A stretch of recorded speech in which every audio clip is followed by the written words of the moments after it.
Hey there, all you groovy guys and gals. It's 2 o'clock in the greatest city that I'm in right now, and it's time for another show of Trippy Food, our live. Hey, we're back. So welcome, everybody. There's a lot of people waiting already. There's 4 people in the room waiting already. So that's I think that might be a record for people starting off in the thing. So I was kind of like in a retro kind of hippie kind of mood. I've been that way lately. Doodle just came in. Say hi to Doodle. I've been in that mood lately. So yesterday I bought a black light and I'm planning to use it. Hey, Ryan, you're in the room early. Welcome, Ryan. So I bought a black light yesterday, and I also have some like Nag Champa to light up, so it'll smell like a Hindu temple in here. But yeah, just been kind of a hippie mood. So cool. Now I need to get some black light posters. So how's everybody doing? Not long week. Hey, Julie, welcome. I was gonna say, you said what's up, Dad? And I was going to say like something, but like it doesn't work. It's just Julie. Welcome, Julie. Old guy in Colorado. Hey, welcome. Wow, we had a full room already. Cool. We have 6 people in there. So this one started off pretty quick. Maybe it was because I sent more notices out. Maybe I don't know. But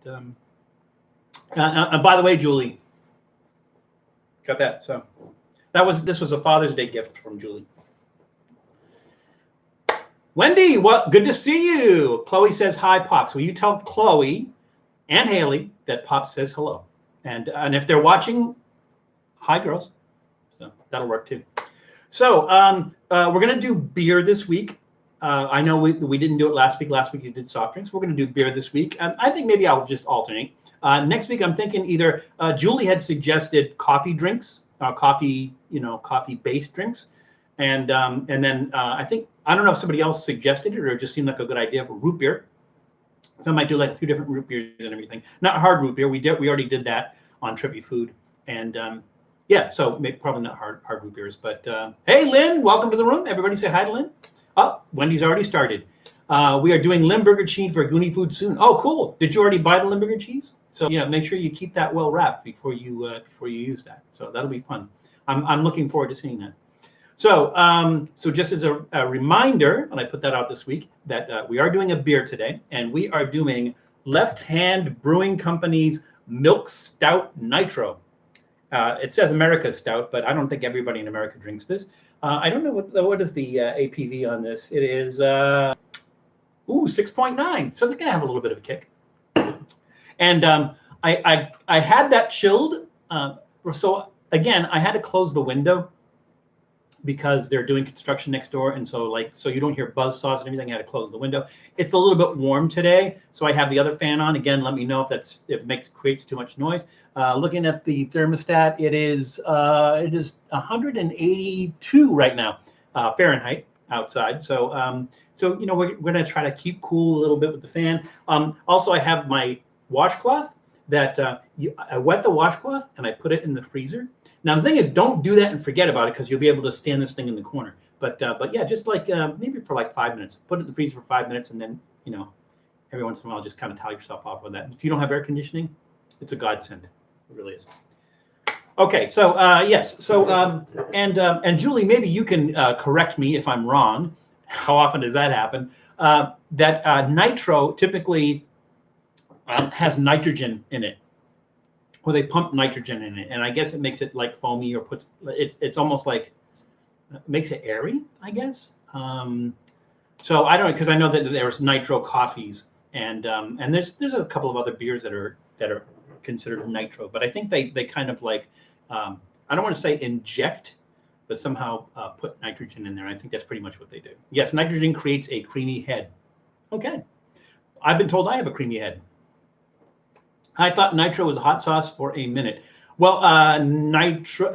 Some hot sauces are called Nitro. I think the really hot ones and everything. So, anyways, we're going to do this, and I like stouts. So, I try to change it up. I try not to be too biased when I'm choosing a beer. But this was I like the name of the company, Left Hand Brewing Company, and they have like the little red left hand there and everything. I just thought that was interesting, and the fact that it's a milk stout. The only other milk stout I had is the Belching Beaver peanut butter milk stout, which is really good, and you should try that if you get a chance.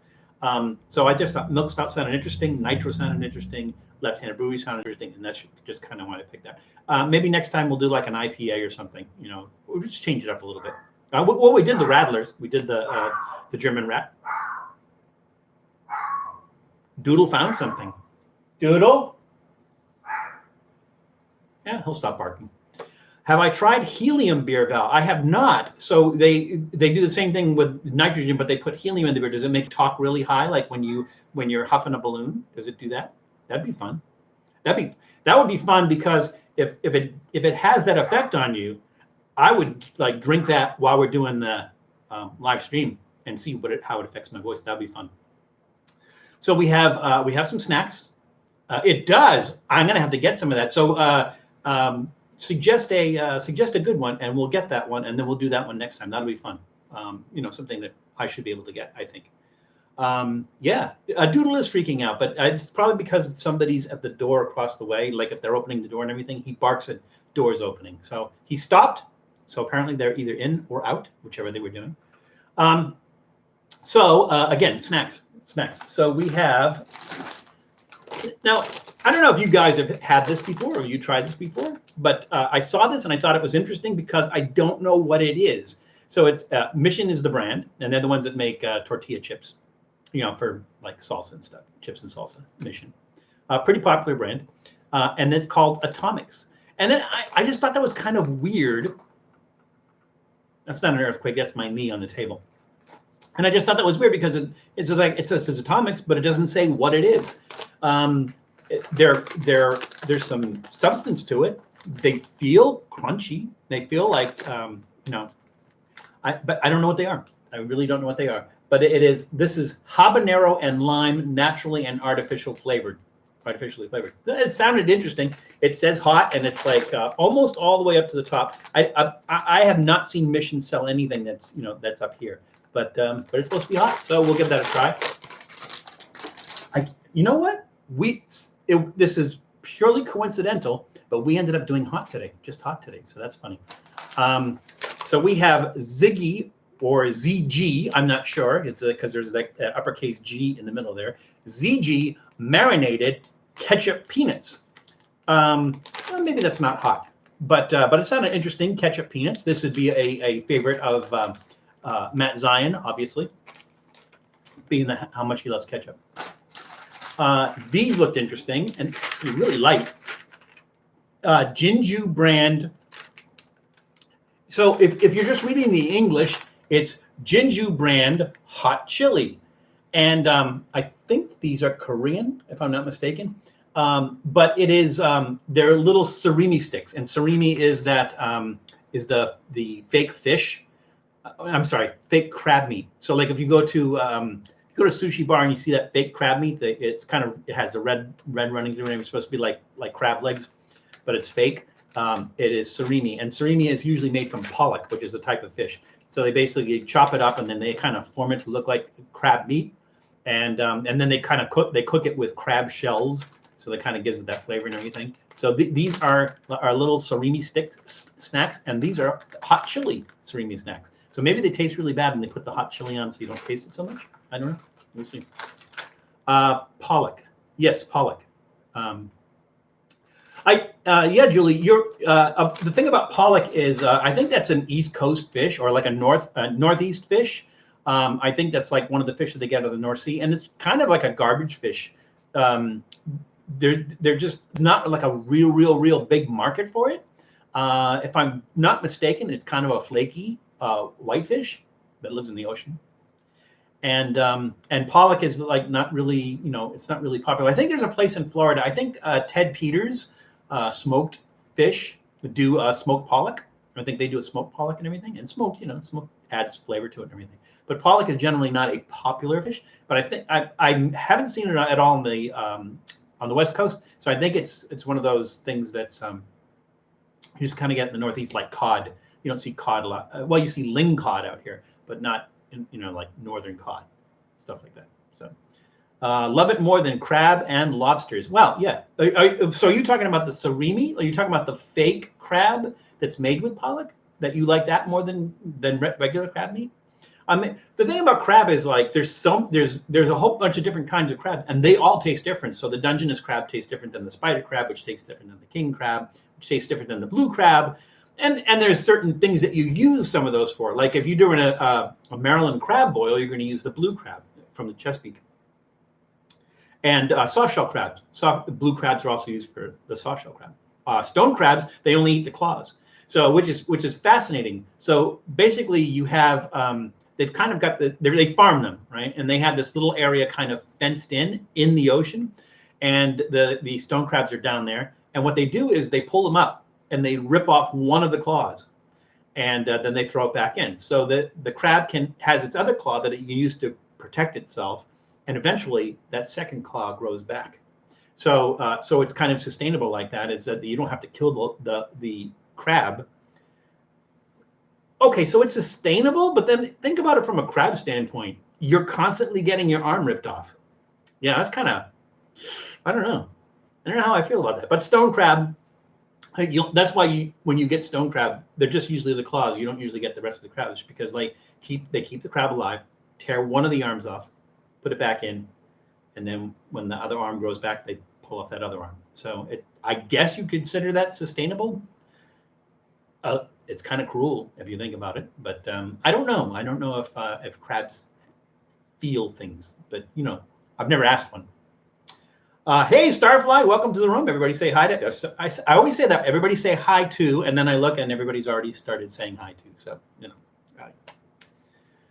I'm slow sometimes on stuff like that. So we'll see. That beer is not a real thing. Oh well. Oh man, you had me there for a second then. Helium Beer. That sounds like fun. If it's not a real thing, it should be a real thing. We got to figure out a way to make that a real thing. Maybe there's a way that you can take a regular beer and then kind of maybe if you inject the helium into the beer. I don't know. That's cool. It was a gag. That's sad. I mean, that would be a cool thing. Maybe if you can put gases into beer, why not helium, right? I guess because helium is the light. Is it the? I don't have my periodic table of elements here, and science class was a long time ago, but I think helium is the lightest. Is the lightest element? Is the first element? Is either helium or hydrogen? I can't remember. And if anybody remembers, let me know. Okay, did I go through? No, I did not go through all our snacks. I'm sorry. I got sidetracked. I was talking and I got sidetracked. So we talked about the surimi snacks, the hot chili surimi snacks. And then this, which is not going to be a mystery to anybody who's familiar with Latin American food, particularly Mexican food. And this is, the company is La Molienda, and it is mazapan, not marzipan. Mazapan. This is like they say marzipan in Boston. Mazapan. Hey, I love mazapan. No, it's mazapan. And this is they call it a candy, but it doesn't look like candy. And that's got a thick cake. That's a thick cake right there. I know that they usually sell these like smaller and like maybe $50 size. And then there's like, you buy like a package of 5 and they're all kind of stacked up. This is just like one solid brick of this mazapan candy. So yeah, that's going to be our dessert. We'll have that afterwards. They call it peanut candy, but again, and speaking of peanut, because this is a Mexican thing, peanut in I was going to say in Spanish, but it's not in Spanish because other Spanish countries call it differently. But in Mexico, they call it cacahuete. Cacahuete. I love that. Cacahuete. Like titicaca. Those are powdery but good. Yes, Wendy. Well, I'm looking forward to it. So we will try those. I mean, I like marzipan, but the difference is that mazapan is made with peanuts, and it's solid, and marzipan is a paste that's made with almonds, and they usually shape it into little things. I love marzipan. I don't know if it's unusual enough to do on the show, but yeah, I love marzipan, and I know Julia that you do as well. La Rosas, does that have something to do? La Rosas? I don't know. Okay, got mine more on the moon. Got mine more on the moon. The smaller ones. Yes, the smaller ones. Oh, that's the brand of the smaller ones. Yeah, because I've seen those before as well. All right. So, oh, and then the little fire truck or fire engine, little fire engine that Tiny Val is driving is almost empty. And so we have one left. So you guys don't even have to vote on it. We have, and today we are going to do the Blaze garlic hot sauce. Last one left. So it's going to be, it's sad. It's the end of an era. We're going to have gone through all our hot sauces, and then there'll be nothing left. So it brings a tear to my eye. So hot sauce, what would we use that on? Will we use it on the surimi sticks, or would you use that on the, I have a feeling that if we use it on this, no matter what this is, I don't know what this is, but I have a feeling if we use this use the hot sauce on this, I'm not going to taste the hot sauce because this is like habanero and lime. It's going to be I don't know. We'll figure it out. I'm not going to use it on the mazapan, that's for sure. Pan is bread in Spanish, mazapan. Yeah, but they call it a candy, right? Then it's not a bread, it's a candy. But yeah, I see where you're going with it. But yeah, it's kind of. Hey everyone, Anvil. Hey Jesse Torres, welcome to the room, everybody. Oh, by the way, I noticed when I was listening back to the last stream that we did that the microphone was pegging the needle. So I mean, I didn't physically see it pegging the needle, but you could hear it. So it's like, you know. I'm trying to think of what the audio word for that is. Where it kind of like rumbles a little bit, and so I made some adjustments to the microphone in the camera. So let me know, because like when I get louder, when I do something like this, and do that louder voice, that it gets distorted. Maybe distorted is the word, and get some distortion. So hey Chloe, how you doing, hon? What is that a little picture of? Looks like a cat in a box, but it's so tiny I can't tell. Hey, Chloe, how's it going? Amy, welcome back. So, Amy, if I'm not mistaken, you were on the last one, but that was the first one that you were on, and so now you're on your second one. So, welcome, Amy. You're always welcome in our room. The door is always open for you. See, look, it's open. It's the sound when you pronounce mazapan. Mazapan. Oh, okay, I get it. Okay. I have no idea how Chloe did that. Me either. But that's why kids are great, because they're much smarter than we are. Jesse, did I miss Jesse? No, I mentioned Jesse, right? Jesse, I did mention you, right? I don't want to forget anybody.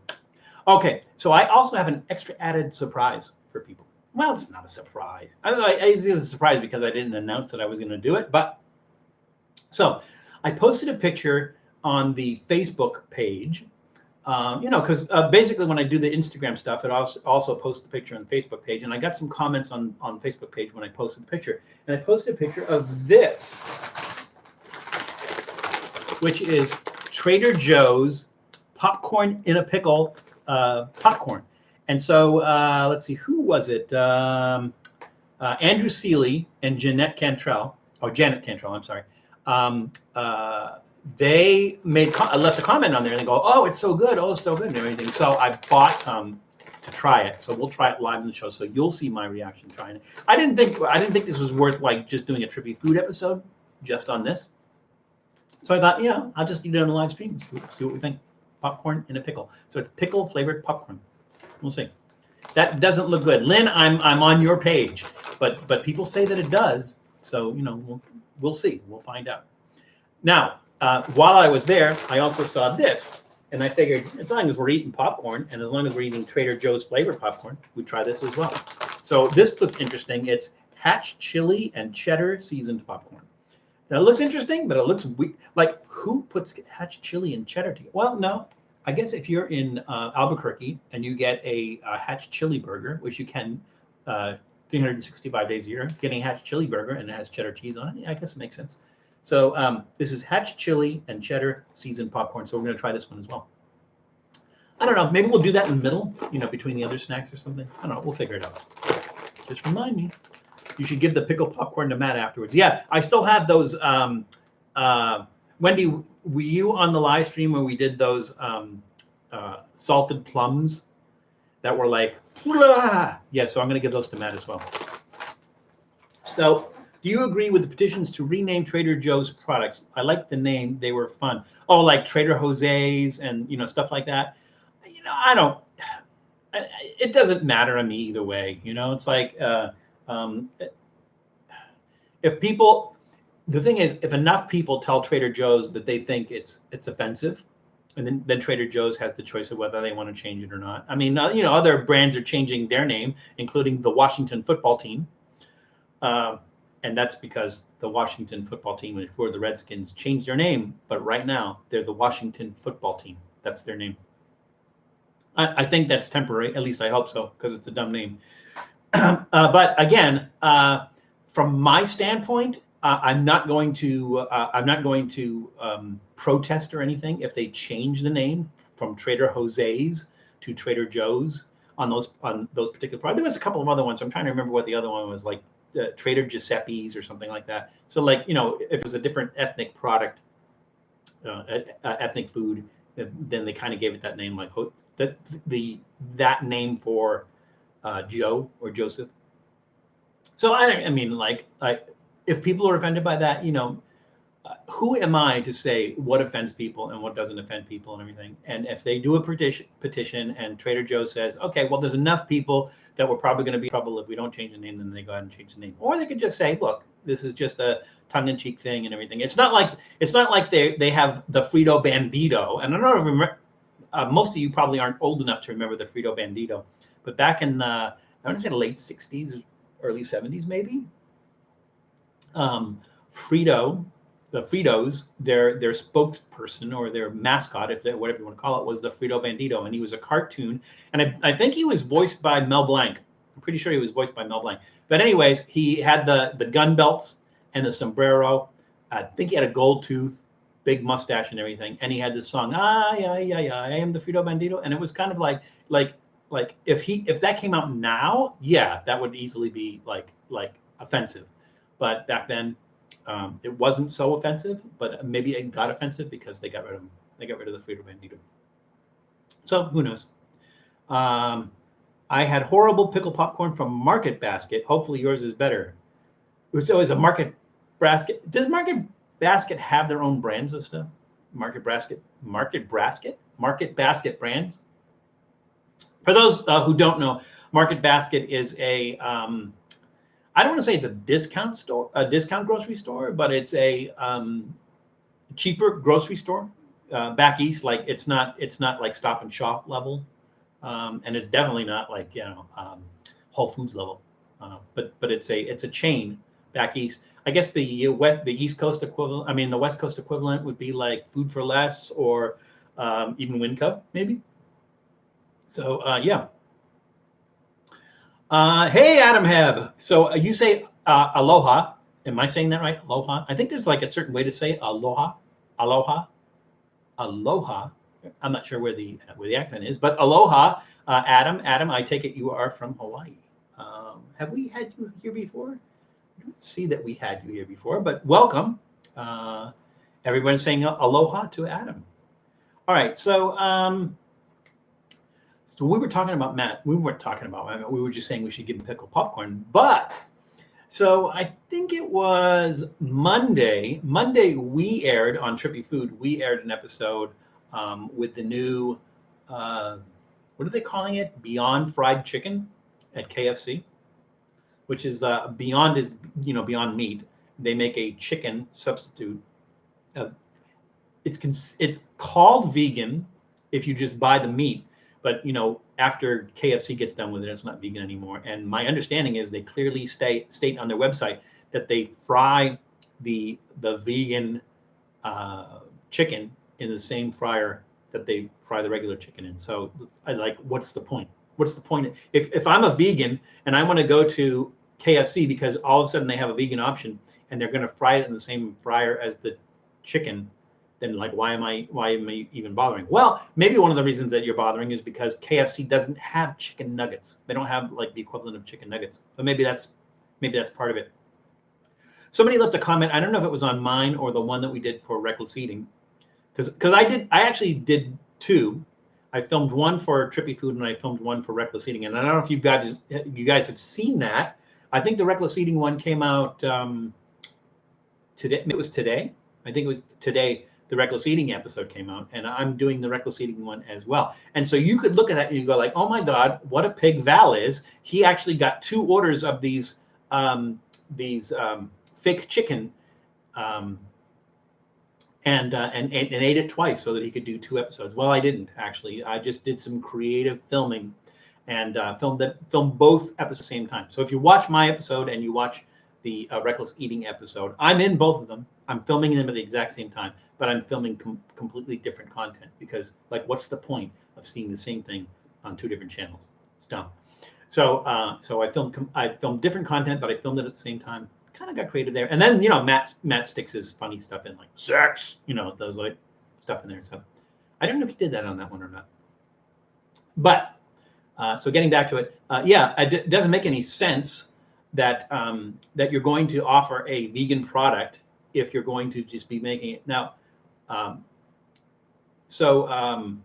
The thing about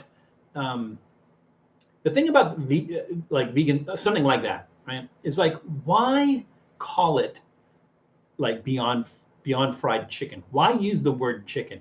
So here's the thing: as if you didn't watch the episode, I don't want to ruin it for you, but it doesn't taste like chicken, and it doesn't have the texture of chicken. It's close, it's in the ballpark, but it's not exact, right? So why do that? Why make something that you're going to call something else that's going to invite a direct comparison to that? So in other words, if it's called chicken, even if they spell it wrong, like CHIKEN or something, so that it's spelled differently and it's not chicken, it's vegan chicken. But why do that? Because you're inviting a comparison, right? So when I went there, me being an omnivore who can eat anything, when I went to KFC, I'm eating it and I'm thinking to myself, okay, they're calling this chicken, so I need to compare this to chicken, right? But why do that? Why not just create a vegan plant-based protein and then call it something else? Call it I don't know, yard plant, or I don't know, something. Just call it something else instead of that, and then people aren't going to have the comparison. So my thought is the reason they do that is for recovering omnivores. So in other words, people who used to eat chicken that are now vegan and are going like, I miss chicken. I want to have some chicken. Maybe they do that for them. But if you're going to do that, KFC, why cook that in the same fryer? Like if they say, I can't have chicken anymore, for a morality standpoint, I guess. I don't want to eat chicken anymore, but your vegan chicken is cooked in the same fryer that your regular chicken is. Like, so what's the point? I don't know. It's just kind of weird. What do you guys think? I mean, do you think that's weird? Do you think that like even the burgers, right? They shouldn't use the word beef at all when they're talking about vegan burgers. They shouldn't even use the word beef. Just call it a vegan burger, right? Just call it burger. Burger's okay. It's like garden burger, right? It's okay. It's okay to call it burger, but don't use the word beef, because if you do, you're going to invite a comparison from the people who still eat beef, and you're going to lose every time, and you're more expensive. Those nuggets that I had, what do they call it, beyond fried chicken that I had, were like $8 for, how many was it, like 6 or 8 pieces, little pieces, $6 or $8. That's crazy. That's crazy talk. If you're an omnivore and you can eat chicken, you're not even gonna bother with those. Right? We are watching this from Knott's Berry Farm Taste of Calico event. So is that at the Calico Ghost Town? Janice, that's cool. I've been to the Calico Ghost Town. The only thing I don't like about it is that they've kind of like rebuilt everything. So I don't know if anybody's been to like Bodie Ghost Town or any of the other real ghost towns. So the thing about Calico Ghost Town is Walter Knott, who is Knott's Berry Farm guy, bought this ghost town. It was an old mining town called Calico. It's out there, like I think it's off, like I want to say it's like off I-15 or I-40, somewhere out that way, in kind of east of here.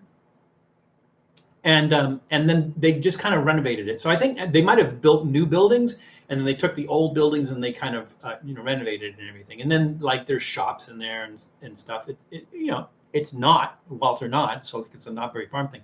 And so the thing is like if you go saying like I want to see a ghost town, it's kind of like it's okay from a historic standpoint that it was a ghost town, but the fact that everything's renovated and they have shops open inside these old buildings and everything, you kind of miss something about it. Was kind of like last week when I was talking about the Alamo and then Alamo Village out in Brackeville. It's kind of that same thing where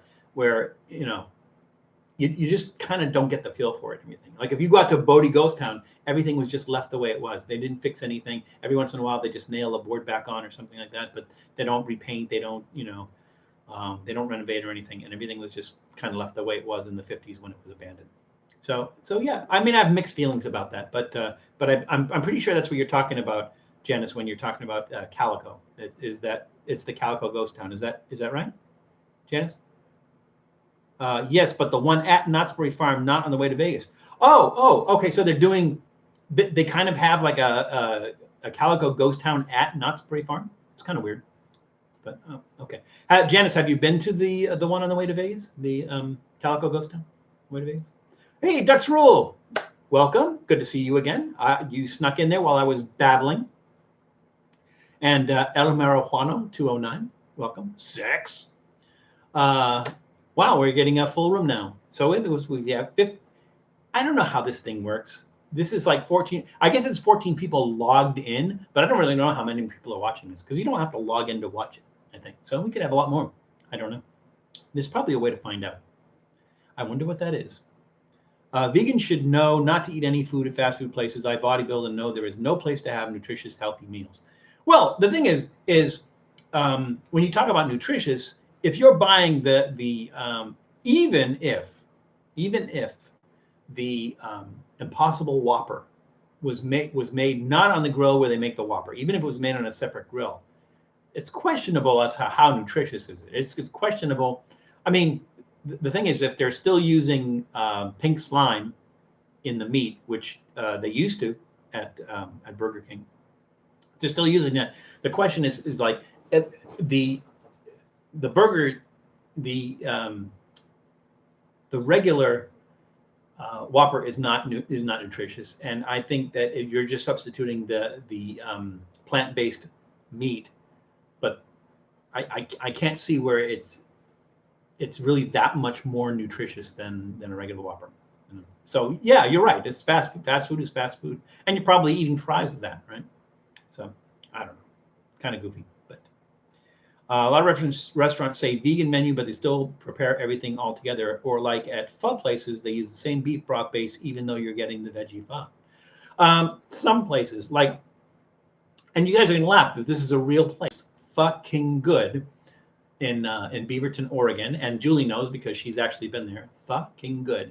And they have you can ask for a vegetable broth, and they will actually give you a vegetable broth. I don't know that they prepare it separately or anything, but my friend Jamie, who has gotten the vegetable broth pho, he's got kind of a discerning palate, and I think he would be able to tell if there was beef in that broth, and he's never really said that there was. So I guess it depends on the place that you went in, but I mean, really, being an omnivore, I mean, that beef broth that's just been cooking down beef bones for hours and everything. It's just a good pho broth is. I can't even talk about it. I just get so overwhelmed with emotion talking about it. Want to visit California, but it would have to be in like the winter or fall because I can't handle the heat. I can't either, and it's like, has the temperature gone up? It's it's still about 182. Yeah, I'm not a heat kind of guy either. I grew up in New England, so I know when the temperature's gone down below zero. And for me, when it's really cold, you can put on more clothes, but when it gets hot, you can only take off so much before you disgust everybody else. So for me, yeah, I'm not a big fan of the heat, but here I am in Southern California, so go figure. Is there such a place like hell? Well, which place like hell? Oh, we've been to the one in Yermo on the way to Vegas. Calico still has the haunted shack. Okay. I wonder if the food tastes good in Satan's domain. I think the food is decadent in Satan's domain, but I don't know if it's good. It probably tastes like probably tastes bad. I mean, that's the thing. It's hell, right? It's not supposed to taste good. But I bet you in heaven the food is bland. I bet you it's really bland. I bet you they don't use spices in heaven. That's my thought, anyways. So, Sonic, did I acknowledge you coming into the room, Sonic? And if I did not, I apologize. Welcome. Always good to see you. It was not fucking bad at all. Yes, Julie. Excellent pun. Thank you. Right now, 3 hurricanes are headed for Hawaii, Texas, and the Caribbean. The one I think it's already hit Texas because they got slammed at what's the place that everybody goes for spring break down there? It's Padre, Galveston, Padre Island, around that way. It's already hit there. Obviously, it's not like the 1900 hurricane that hit Galveston, but that leveled the entire island. But yeah, I think Texas they already got hit, and maybe it's not as bad. But eating before you die sounds like a good idea. Yes. So what's going to be our last meal? Sonic, I think we discussed this on one of the other live streams. Maybe you weren't participating, but I always said that for my last meal is going to be fugu. And the reason is because fugu is kind of a delicacy, and it has that thing where it has just enough toxin in the rest of the fish that it has that kind of numbing effect, and it's a mild fish taste. And so the thing is if I live through it and then die, then okay, I had my fugu. But if it kills me, then I've just taken a shortcut. So yeah, for me it'd be fugu. What about you, Sonic? What would be your last meal? I'd always rather be cold than hot. Yeah, me too, Adam. Adam, are you from? You said aloha when you came in. Are you from Hawaii? Where are you from, Adam? Arizona equals hell. Arizona in the summer definitely equals hell. But actually, Arizona gets cold in the winter, and like some places, like up in Flagstaff, up at the higher elevations and everything, they get snow. They get snow in the wintertime. So, but yeah, Arizona in the summer. Yeah. Although it's a dry heat, it's they don't have as much humidity. In Phoenix, they do, only because they've planted trees and stuff like that, and so they've increased the humidity in Phoenix. Outside of Phoenix, it's still pretty dry. But so hot and not humid is more bearable, not humid. But I love the heat, but I'm also cool with wearing a thong in front of anyone. What, are they going to make fun of me? I could care less. Yeah, I just like I'm considerate for other people, and I'm like, you don't want to see me in a Speedo, so I'm not gonna do it. But yeah, I get it. That's cool. Be yourself, and nobody should criticize you for that. You're absolutely right. As a Tucson resident, Arizona is kind of like a mild hell for sure. Yeah, a mild hell with saguaro cactus. My last food should be pizza. I want to enjoy everything and to go. What would you put on it, Sonic? What would you put on that pizza? What would your last pizza be? And don't say pineapple, please. His mama is from Hawaii. Did I miss that? Julia, how do you know that? Do you know Adam, Julie? I don't know. Or did I miss where he said that? I might have missed that. I talk a lot without reading, so forgive me, please. No, I'm from Maryland. My mom is from Hawaii. So he said that after you did. So Karn still live in Maryland. Oh, so you're well versed in the blue crab. You probably are sick of blue crab. What is the big regional food, or what are some of the big regional foods in Maryland besides blue crab cakes, boiled crab? What are some of the things in Maryland besides that would be like unique to Maryland? Right now we have this world pandemic. We are all eating like if it's our last meal. Nature hasn't gotten us. For those lucky like myself. Yeah, Sonic. Just if you're gonna go out in a big way and enjoy yourself, right? There's a very, very old song. I don't even remember who does it because it's that old. And that says, "Enjoy yourself. It's later than you think."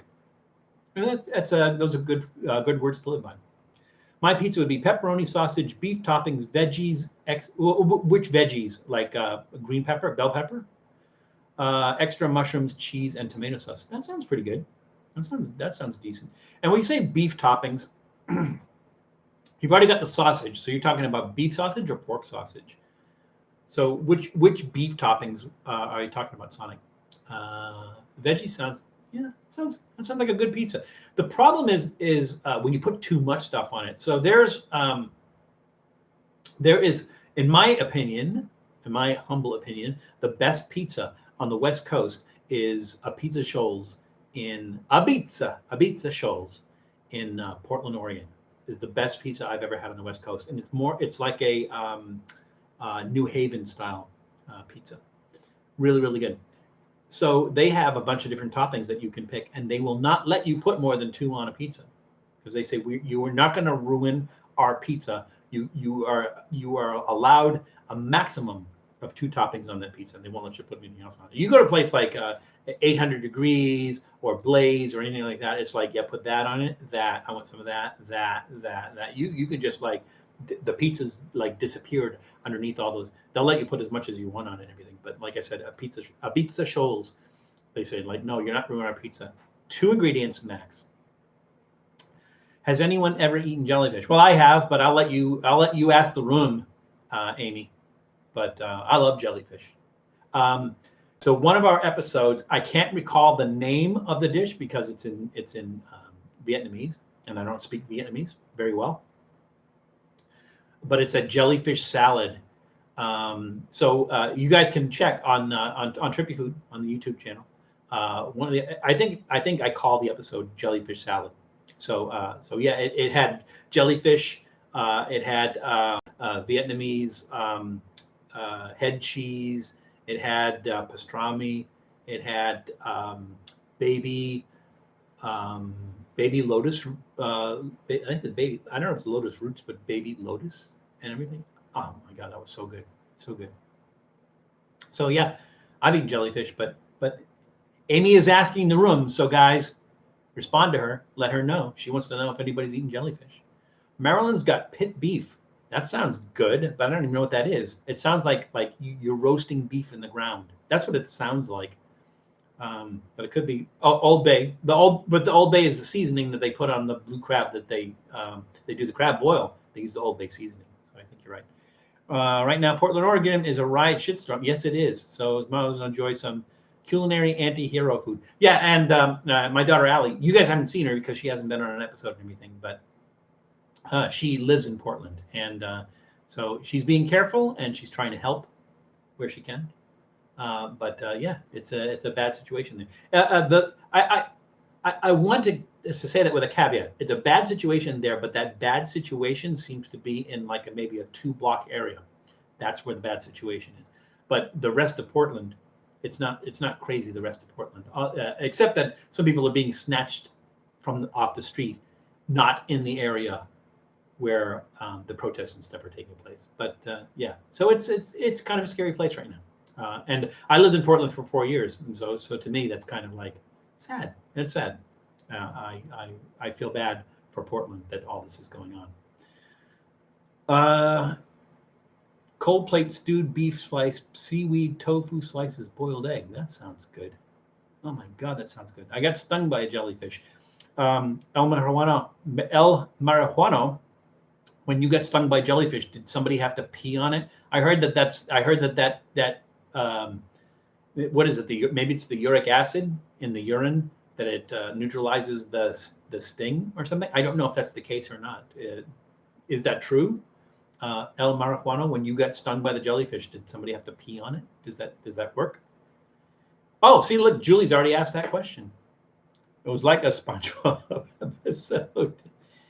People have to stay away from the protesters who need to restore law and order. Yeah, the question is how, right? I mean, like if you're beating people and tear gassing them because they're writing graffiti on the wall, that doesn't sound right. So I don't know. There's got to be a medium there somewhere. Pit beef is a dish of roast beef prepared over a charcoal fire using top round cuts of beef. Cooked roast is thin slicely and served on a Kaiser roll. Oh my God, that sounds good. I want that now. It's going to be difficult. Lots of other seafood, but not that. When you come down to California, Old Lake, Colorado, you are going to need to try some jellyfish. And you can go if you go to like any of the Asian markets, like 99 Ranch Market or Hawaii Supermarket and stuff. They sell jellyfish in the little packets. Or if you go into like the deli section, you can get like fresh jellyfish there. I think you have to cook it though, because I think if you don't cook it, it just kind of falls apart. If I'm not mistaken. I don't know if anybody has any experience like cooking fresh jellyfish or not. I don't know. Sounds like a Kahlua pig, yeah. A whole roasted pig in Hawaii, pulled pork in banana leaves till they roast it under the sand. I've actually had that, Sonic. Really good. Yep. All right. Wow, we've gone like 45 minutes already. We have not even started the snacks. I think maybe we'll go from mild to hot. I think unless you guys think different, this is what we got. We got the XiGi or XiGi. I'm not sure. The ketchup peanuts.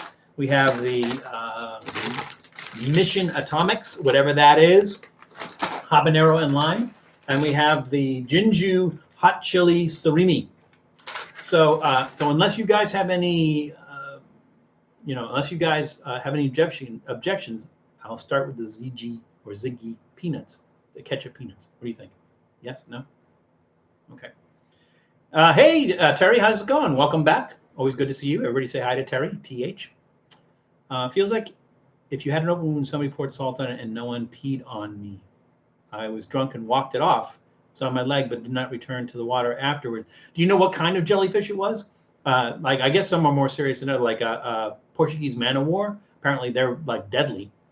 But maybe they're deadly because if they're stinging you, they have like lots and lots of stingers, and you're probably like, it's probably like, really serious. Maybe you got stung by one of the little ones or something. I don't know.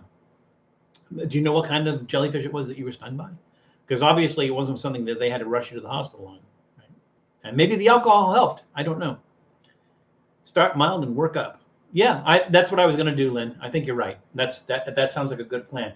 And this is this hot chili. Now, usually especially the Korean stuff, when they say hot, it is hot. And usually the stuff that's written in English and everything, when they say hot, it's not so hot. So I don't know. I think maybe this is probably going to be hotter than this. I think so. I think maybe we'll do the peanuts first, the ketchup peanuts first. Then we'll do this. Then we'll do this, and then we'll have the mazapan for dessert, and then sprinkle the popcorn in between. Psh, sounds like a plan. Should I open the beer first, or do some snacks first? What do you got? Yeah, let's open the beer first, and that way we can chase the snacks with it, right? Psh, there you go. Did anyone else come in while I was busy yapping? Did I miss anybody? I was on Let's Peep This Out show with Ian Kiner. He was doing Lay's potato chips review. It was Gino's steaks. I guess when you say Gino's, you're talking about the Gino's Philly cheesesteaks, right? Oh yeah, Gino's steaks flavor Philly cheese chips. You should review that.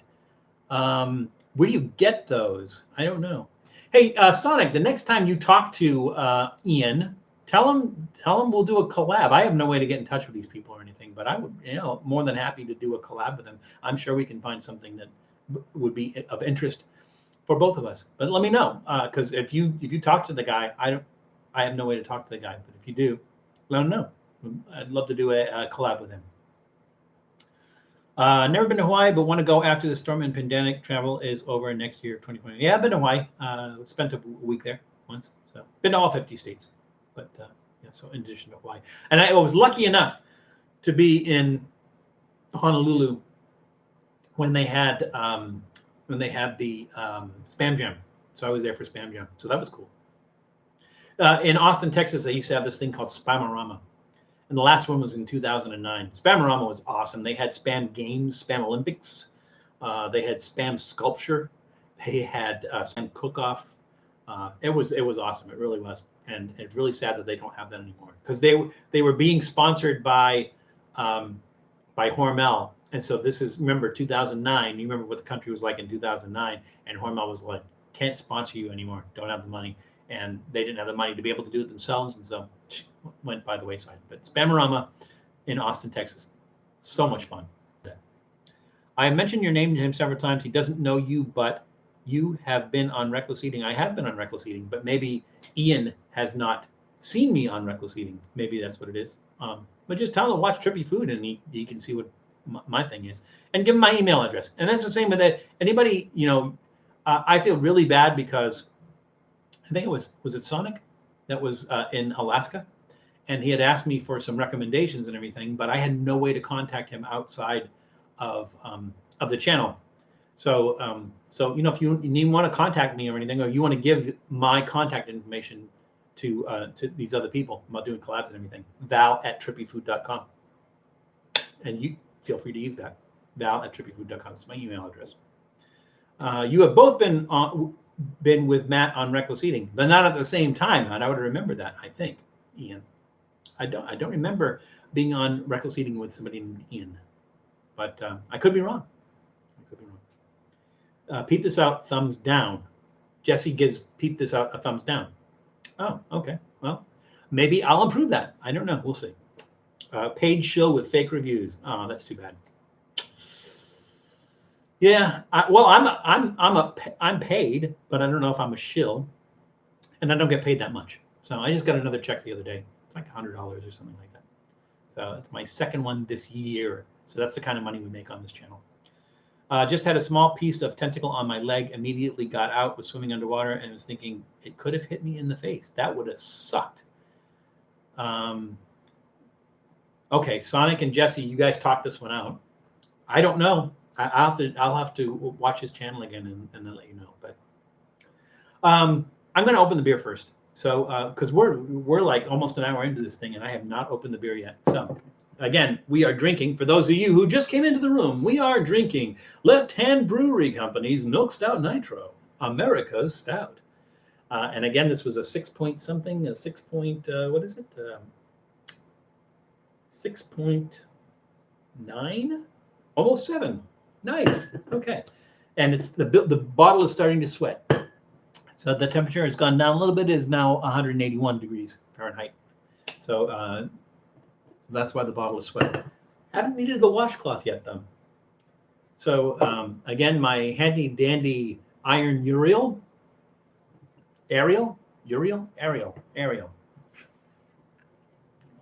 Nothing is ever reviewed low. Matt's reviews are more honest.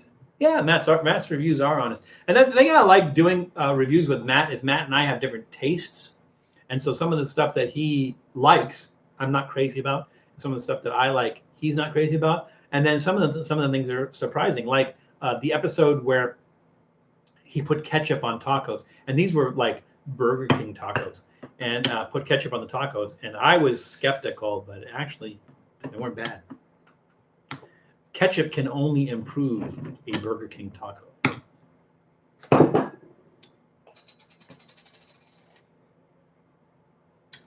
Smells like a stout. Julie, we're going to rate this on 1 to 5 on this pour.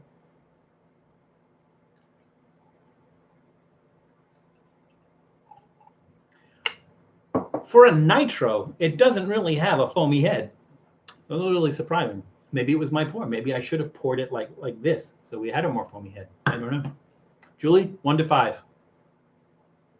You're going to do 1 to 10 if you want. Dirt hurts. Stay away from jellyfish. Yeah, that sounds like a good. The thing is, when you say stay away from jellyfish, I don't think people intentionally swim towards jellyfish. I think it's just something that happens, and it's like, oh crap, there's a jellyfish. Right? I remember when he put ketchup on the fried Snickers. Yes, that was at the LA County Fair. We did the ketchup on the. No, is that the fried Snickers? Yeah, I think it was. I think it was the fried Snickers at the county fair. Yeah, it was not good. Not good at all. Here we go. Left Hand Brewery Company, Milk Stout Nitro. Salud.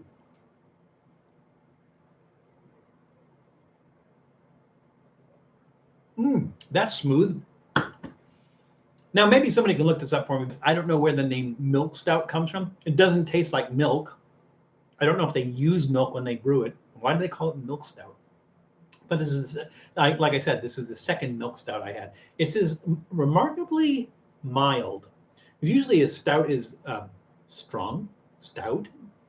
Usually a stout is stronger, a little bit sweeter, and maybe grainier. This one's kind of mild. Although I will say that this one's kind of mild as far as taste goes, but you can actually taste more alcohol in this one, I think. So I'm going to go ahead and give this one a thumbs up. Maybe not a gigantic thumbs up and everything, because I've had like better stouts and everything. But this one's pretty good.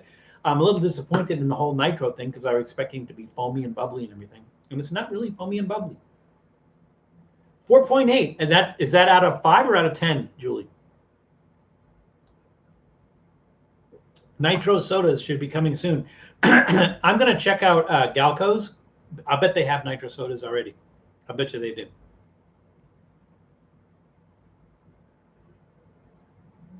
And yes, Wendy, I've been surprised by some of the stuff that Matt has had, and he says try this, and I've been surprised by that it was actually pretty good.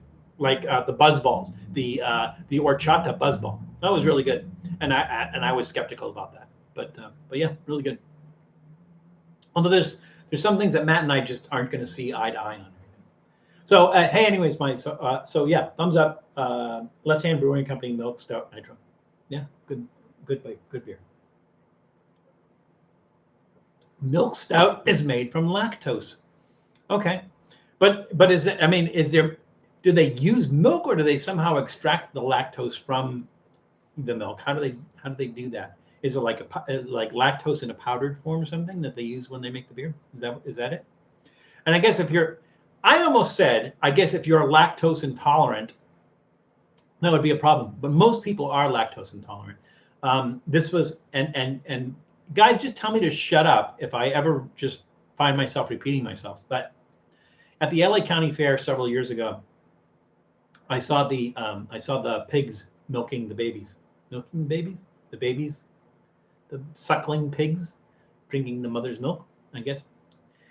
And I asked the woman that was working there with the animals, I said, well, we drink goat's milk, we drink sheep's milk, we even drink camel's milk and cow's milk.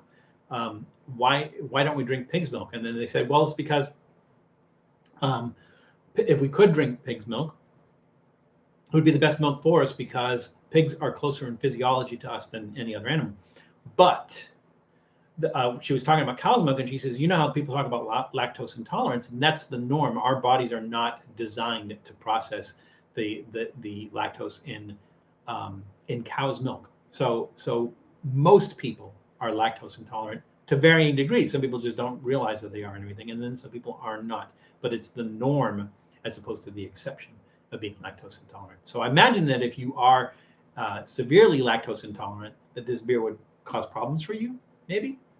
I don't know. Maybe the fermentation changes that. I don't know. I can eat milk and cheese. I can too. Milk does bother me.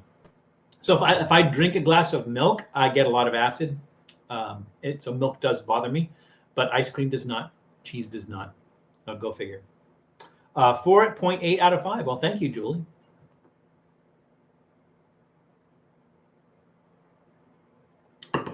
All righty. So no pig's milk. No, I wish there was, but they did say that the pig only produces enough to feed its babies, and so it's not commercially viable.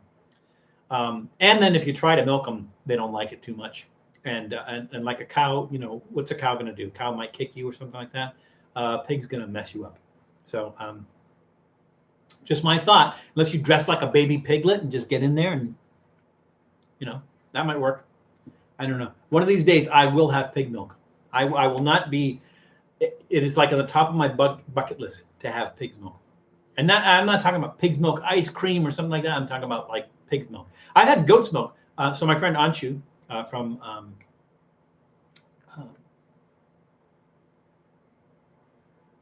drawing a blank here. Exotic Meat Market. I was at his ranch one time, and he had a goat he was milking, and he goes, "Do you want some milk?" And I said, "Yeah, I'd love some." Put your face down there. And so we're talking about body temperature milk right out of the goat. But I got to tell you, it was like the best milk I've ever had in my life. Weird. Human breast milk for mass consumption. I don't picture it because like what are they going to do? Like have mothers sitting at a milking machine? So here's a question, and I don't know the answer to this. Is like if you're a nursing mother, I think you produce milk as long as your baby's drinking the milk, and when the baby stops drinking the milk, then you dry up. I think is the phrase. But I don't know that to be certain. So like maybe if you're constantly milking, that you can continue to milk. I don't know if that's the case or not. I don't know if the human body goes like, no, that kid shouldn't be drinking milk after like a year or two. I don't know. I don't know because I don't make. I got nipples, Greg. Can you milk me? I don't know. Oh, Lynn, you're taking off. Oh, well, thank you for stopping in. Good to see you. Everyone say goodbye to Lynn. Lynn, always good to see you. Feel free to stop in whenever you like. Women should work for nuts and dairy farms. It's like what do they have? Like a human dairy? Like that'd be interesting. That would really be interesting. To be honest with you, as long as it was tested, as long as the milk was tested, that would be like the best thing to give babies as opposed to formula. Because the thing about mother's milk is that it passes on antibodies to the babies and everything. So it's like that's what babies should be drinking is their mother's milk. But I don't know about other babies drinking other mother's milk. But yeah, I mean, sure, why not? I think it would be better than formula. Oh, so you guys didn't answer me. So when I do the loud thing, when I go, hey, like this, are you getting distortion on that? Because like I said, I made some adjustments to the microphone. Can you hear me okay? Because I brought it down a little bit too. So can you hear me okay? Audio okay? Let me know. No, my audio is good and video is clear. Sounds good. So even when I raise and I do go louder and everything, it's still good. And you can still hear me when I'm just talking in a normal voice, right? No distortion. Good. Perfect. All right. We fixed that. That was nice. Because I watched some of the other streams afterwards and I was a little disappointed. Let's get started on these snacks because we got like an hour left. So again, we're going to start with, we're going to go mild to hot. As you guys, I think Lynn suggested that's a good plan. So we're going to XiGi or XiGi, I'm not sure. Marinated ketchup peanuts, and I got this at John's Marketplace, which is a Eastern European grocery. It's a grocery chain. They're very large groceries. I don't know if this. I mean, everything's in English, so I imagine it's a U.S. product. Look at that. It says tear here, but I won't tear. What's up with that? Some crazy talk. Oh, I take that back. No, I thought that was a picture of scissors. Maybe not. XiGi sounds good. Any peanuts is welcome if you makes you want to drink more. Well, I've got my beer here. I also have some water if I need it. Use some skizzers. I did use the skizzers, Sonic. They smell like ketchup. Nothing spectacular to look at. You know, looks like, you know, kind of reddish peanuts. Let's go ahead and try this. A mouthful of these.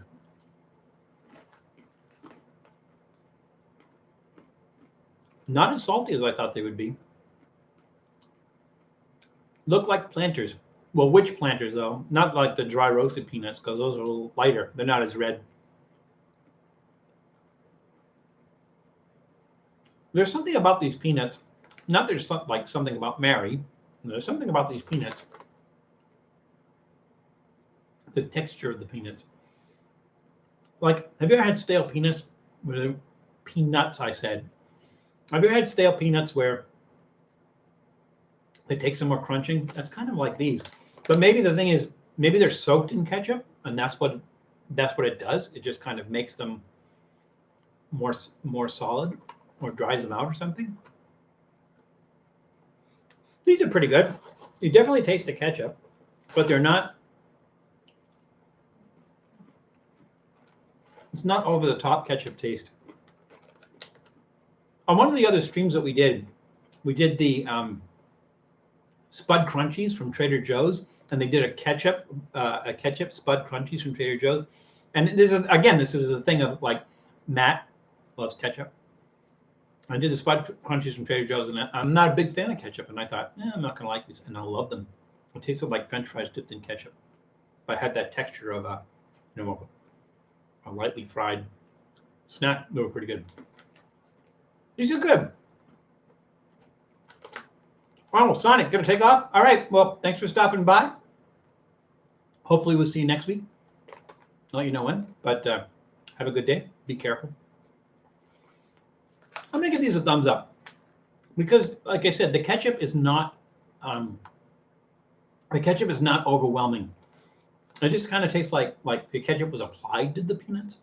It doesn't taste like they were soaked in ketchup. They're just not ketchup heavy. And the only drawback is, like I said, there's maybe like a little bit of a stale texture to the peanuts, and that's probably why it's not like a gigantic, yes, these are amazing, thumbs up. So, yeah, thumbs up on these. We got to kind of make up. Did anyone else come in the room? I don't want to miss anybody. I don't see anybody. Okay, we're good. We're good so far. We kind of got to make up for time because we got an hour left. I don't know who it was that said it's going to make you thirsty, but yep, peanuts do that, man. It's their curse, and make you want more. So yeah, you know what? So we got four snacks. So let's do 2 snacks, and then we'll switch to the popcorn. So let's go ahead and try these Mission Atomix. Again, I have no idea what they are. They don't say they're corn chips. They don't say they're tortilla chips. They don't say that, they don't say what they are. They just say they're Atomics. So I don't know. Has anybody had these before? Any Mission Atomix? I've never seen them before, but I saw them in the store and I thought they were interesting. And I am opening this from the top, not the bottom. I don't care. Got to change it up every once in a while. Look like Takis. Takis, I think it is. They look like Takis. Look at it. That's what I think those are.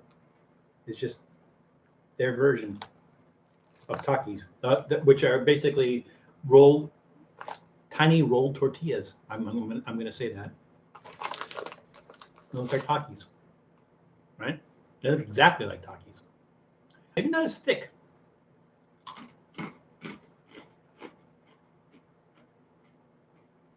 They don't have as much corn flavor as Takis. Oh, there it is. Yeah, it definitely tastes like a tortilla chip. I mean, it's a really strong tortilla chip, more so than like even Doritos or something. That really has that strong corn taste of tortilla chips. I'm getting the lime. I'm getting that. Oh, pretty spicy. But, okay, so they are flaming hot spicy. I mean, that level of heat, but habanero flavor. So it's not like that fake chemical taste that like the flaming hot Cheetos has, or even the Takis we did before. These are pretty good.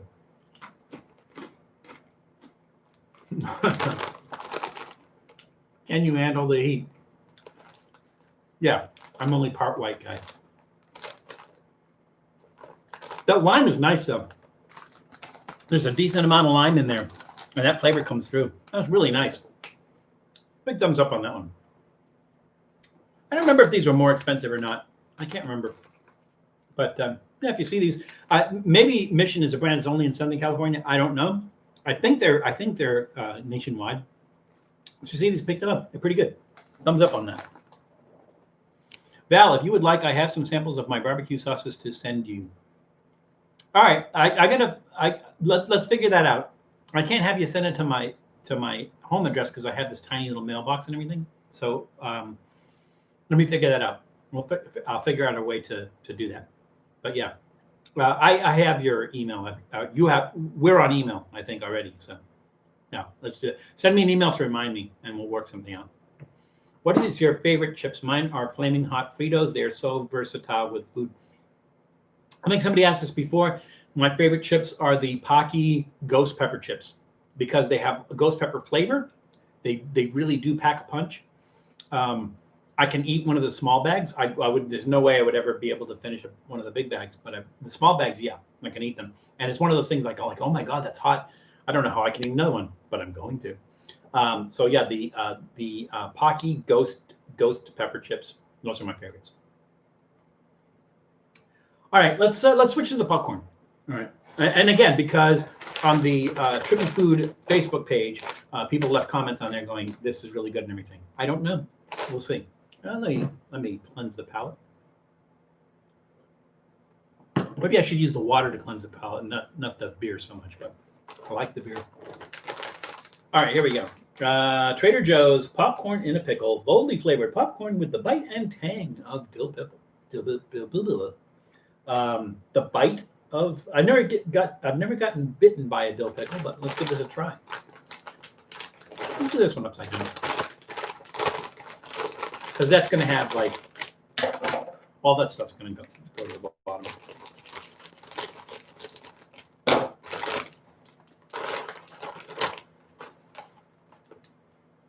Smells pickly. Looks like popcorn. I would expect it like you'd see like little tiny pieces of dill mixed in this and everything, but not so much.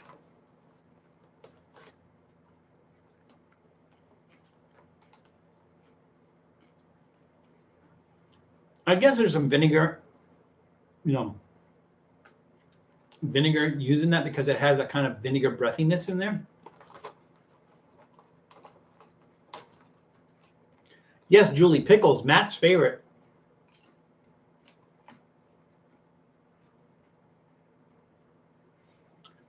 It's not overwhelming pickles. It's not like this thing shouts out at me like I taste like pickles. Like I said, I get the vinegar, a little bit of the dill, a little bit. You have to eat a lot of it, and then the pickle flavor comes in.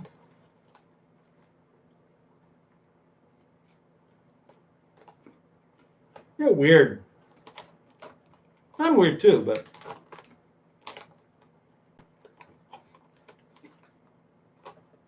I don't know. To me, it's just kind of weird. It just doesn't hit that mark as far as like pickly taste. It's there, but it's like really subtle, and so it just kind of tastes weird. You get that vinegary taste and a slight dill. So I don't know. I'm going to kind of give this a thumbs in the middle. It's not. It's not like it doesn't have that pickle bite. It just doesn't have it. It's a reminder of pickles. That's about it. Yeah. Doesn't matter how many you eat. It doesn't change. It stays the same. All right. So much for that. We might as well just go right into the next popcorn. I'm not gonna waste my beer on that one.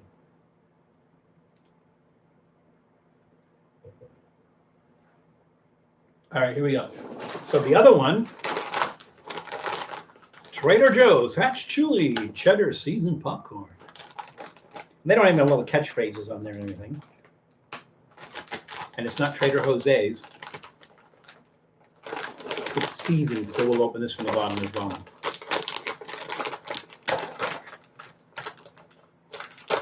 And we're eating a lot of snacks today because we have our 4 regular snacks and then we have the 2 popcorns. So we're going to OD on snacks today. It has kind of a spicy smell, not heat spice, but like spice like clove, cinnamon, like that kind of spice, but not heat spice. I'm hoping that it really tastes like Hatch chilies. I think I got some spice in my throat.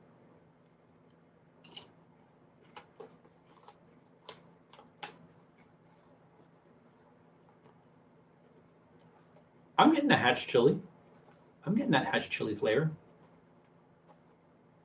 Roasted Hatch chilies. These have a lot more flavor than the pickle ones. I mean, I'm sorry, because the pickle one has the vinegar flavor. Not so much the pickle flavor.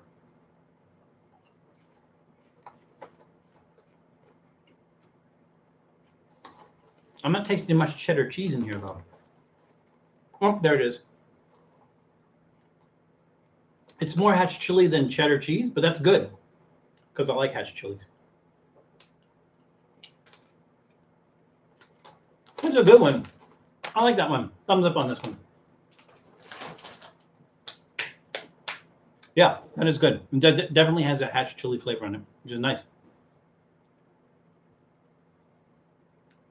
I hope I'm not talking to myself because it doesn't look like people are leaving comments or anything anymore. So hopefully I'm not just talking to, there we go.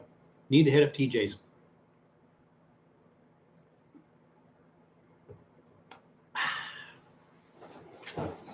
All righty.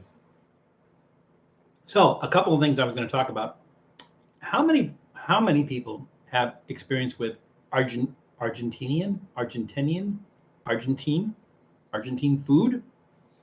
Somebody had mentioned to me that there's a dish called pionono.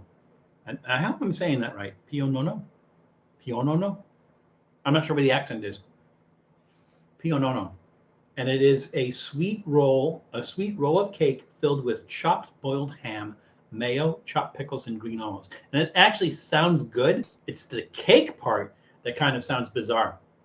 I don't know if anybody's had any experience with that. So I'm going to try to find it.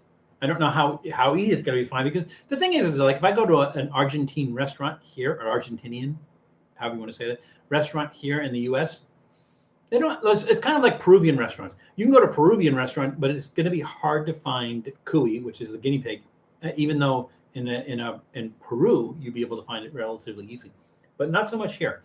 So I don't know, but I just don't know if anybody's had any experience with Argentine food and anybody's ever had this pionono.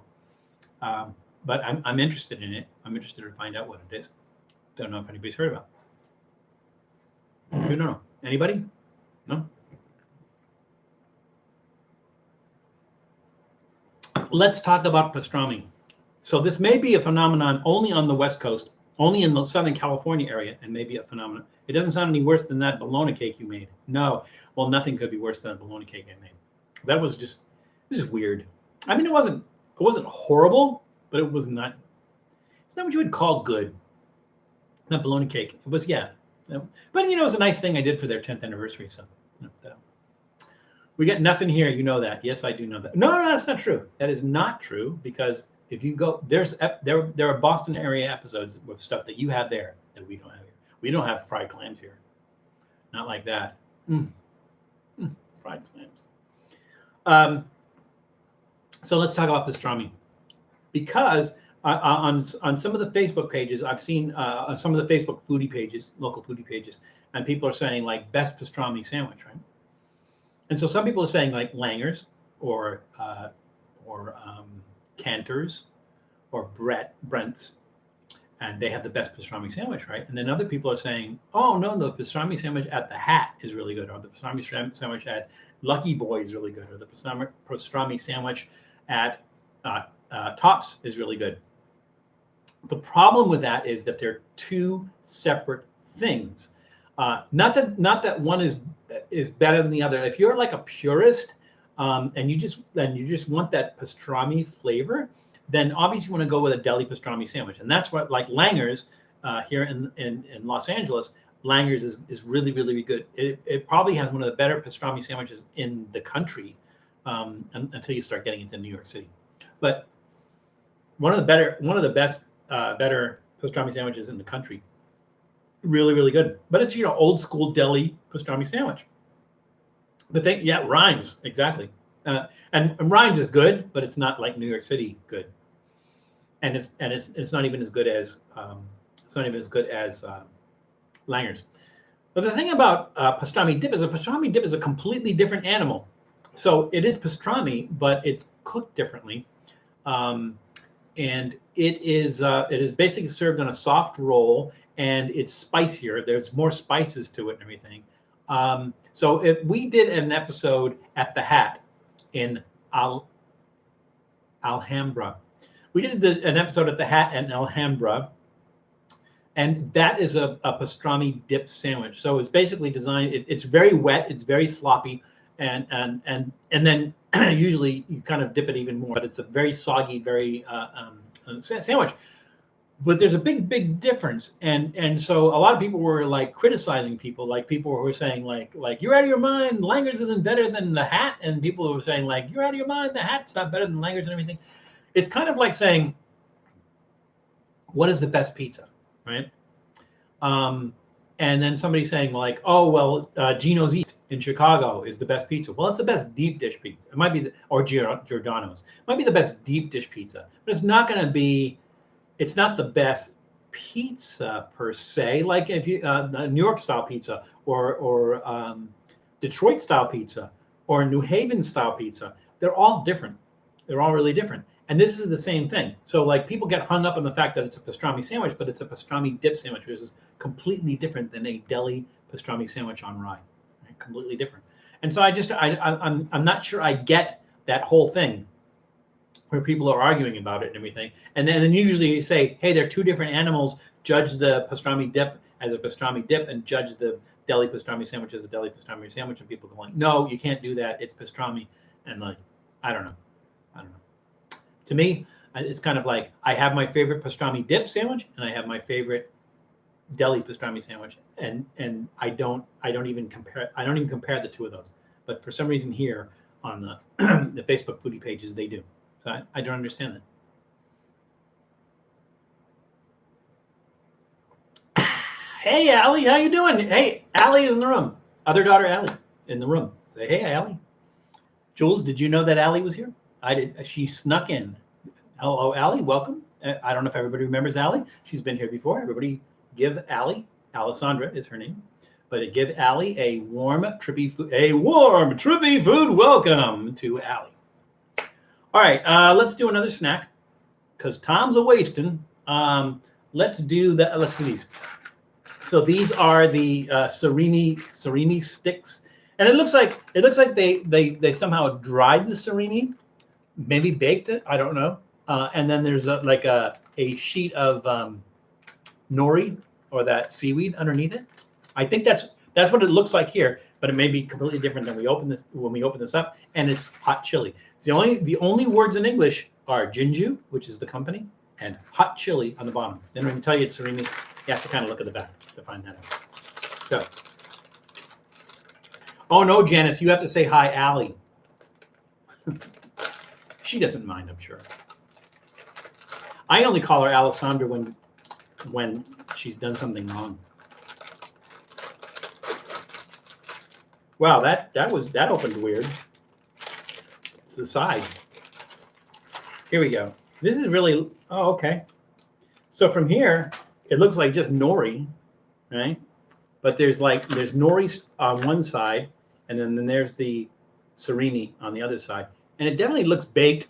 You see that kind of like brown, toasted kind of look to it. So here we go. It smells like fish. Cheers. It's a chip. It's crunchy. I was not expecting it to be crunchy. I was expecting it to be hot, and it ain't. Look, right there. That says hot chili. Where is it?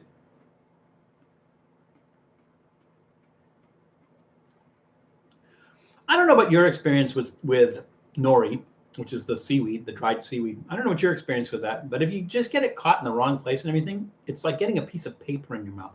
You know, kind of like it's like wet paper. It's like having wet paper in your mouth. Okay, there's some heat that comes in slowly at the end of it. Weird.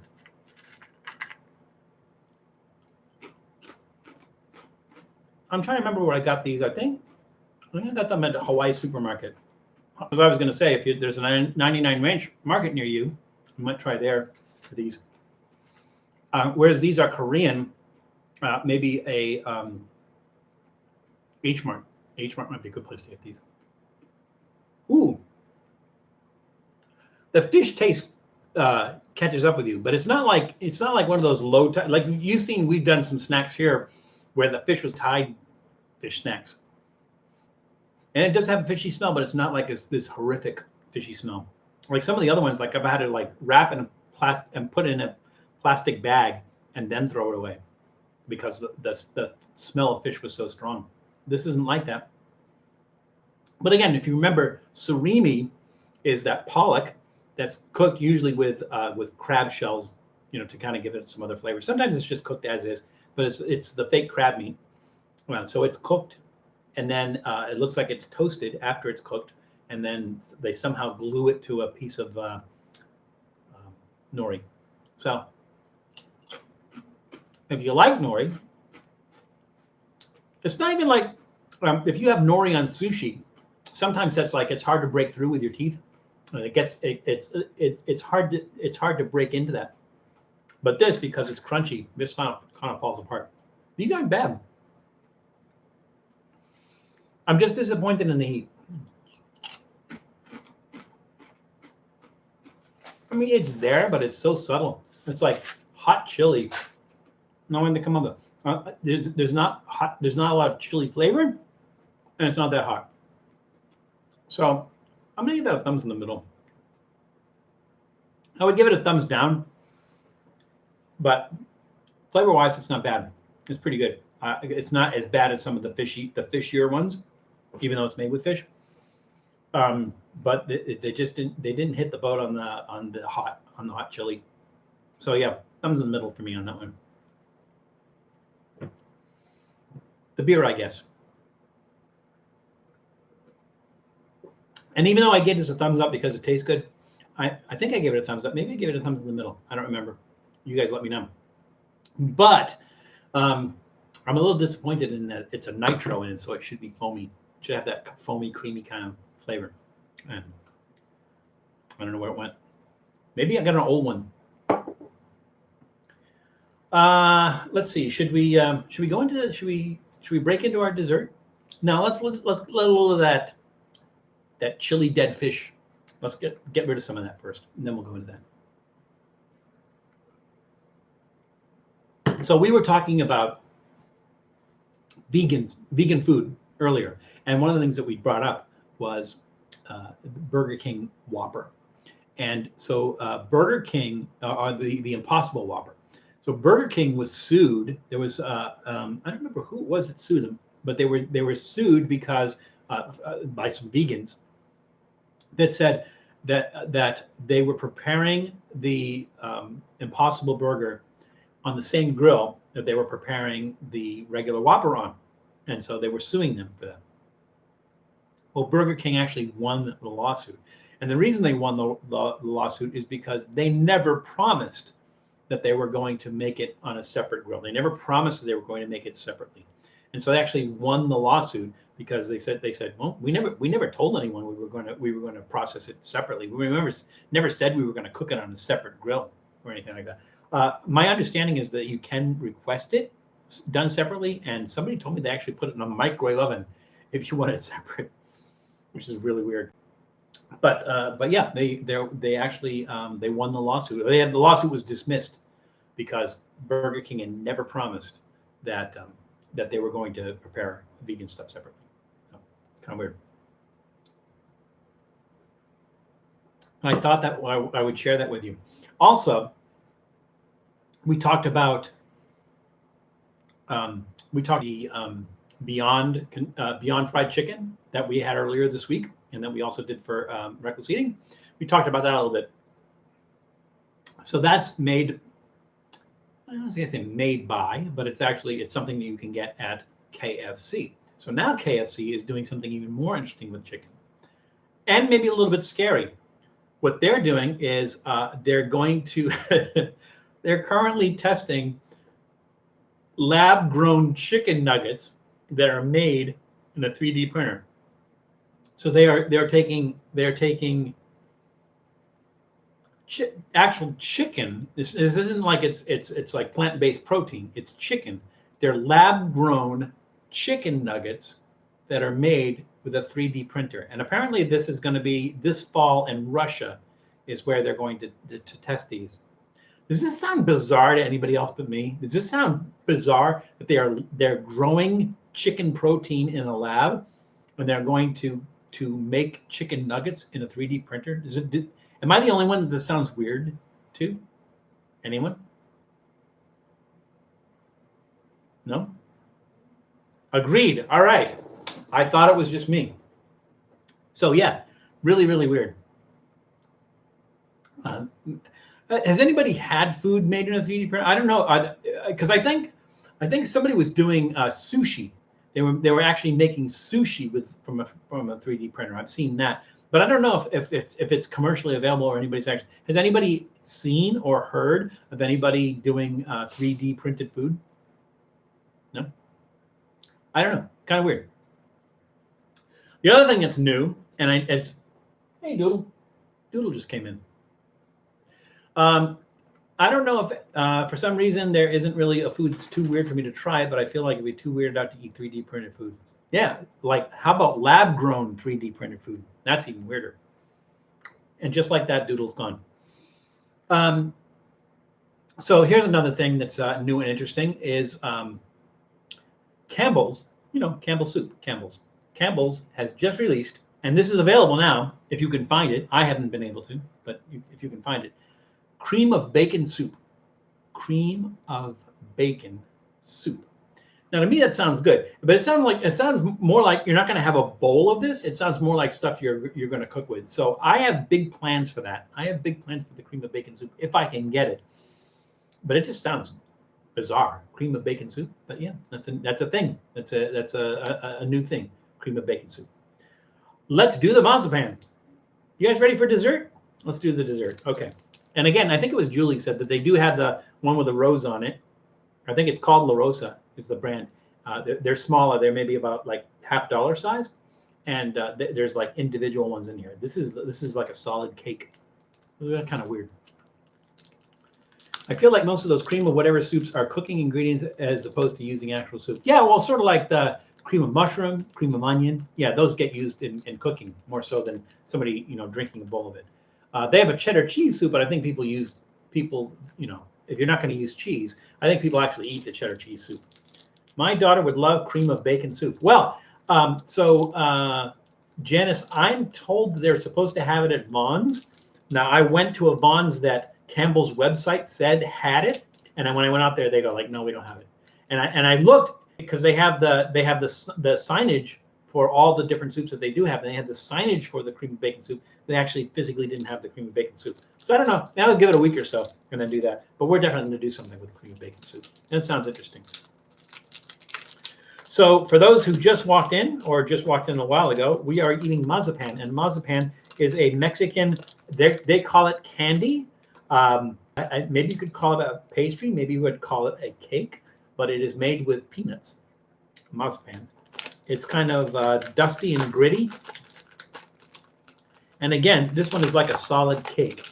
So I kind of have a feeling that if I bite into this thing as a solid cake, it's just going to go all over the place. So this is kind of what we're looking at right here. And you can feel it. You can feel like the peanut dust on it.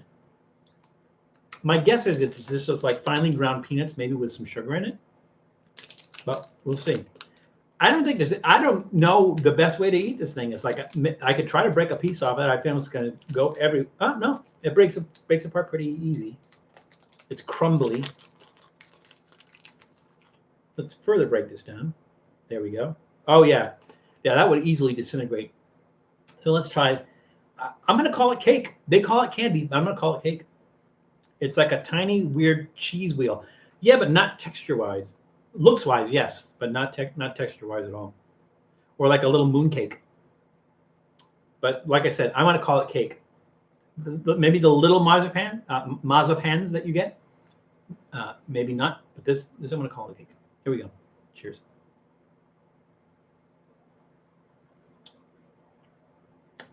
That was a lot. It's really dry. There's a little bit of moisture to it. I'm not sure what that moisture is. I could look at the ingredients, but I'll end up with mazapan all over myself. Break it with your fingers. Yeah, I did that, Jesse. It just breaks right apart. The trick is to break it apart without it falling apart and getting everywhere. There's almost like a coolness to it. Maybe milk. There's like a milkiness, like a milk flavor to it. Maybe it's made with milk. On a scale of the ocean to Popeye's biscuit, how dry. I like the way that you put Popeye's biscuit on the far end of the dry scale. Like you don't even put like the Sonoran Desert there. It's like Popeye's biscuit is drier than the Sonoran Desert. I love that. On a scale of the ocean to Popeye's biscuit, I would say it's somewhere in. It feels dry.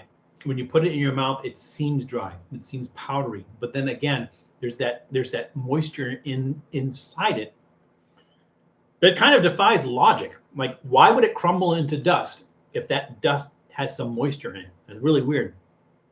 And again, it tastes kind of milky.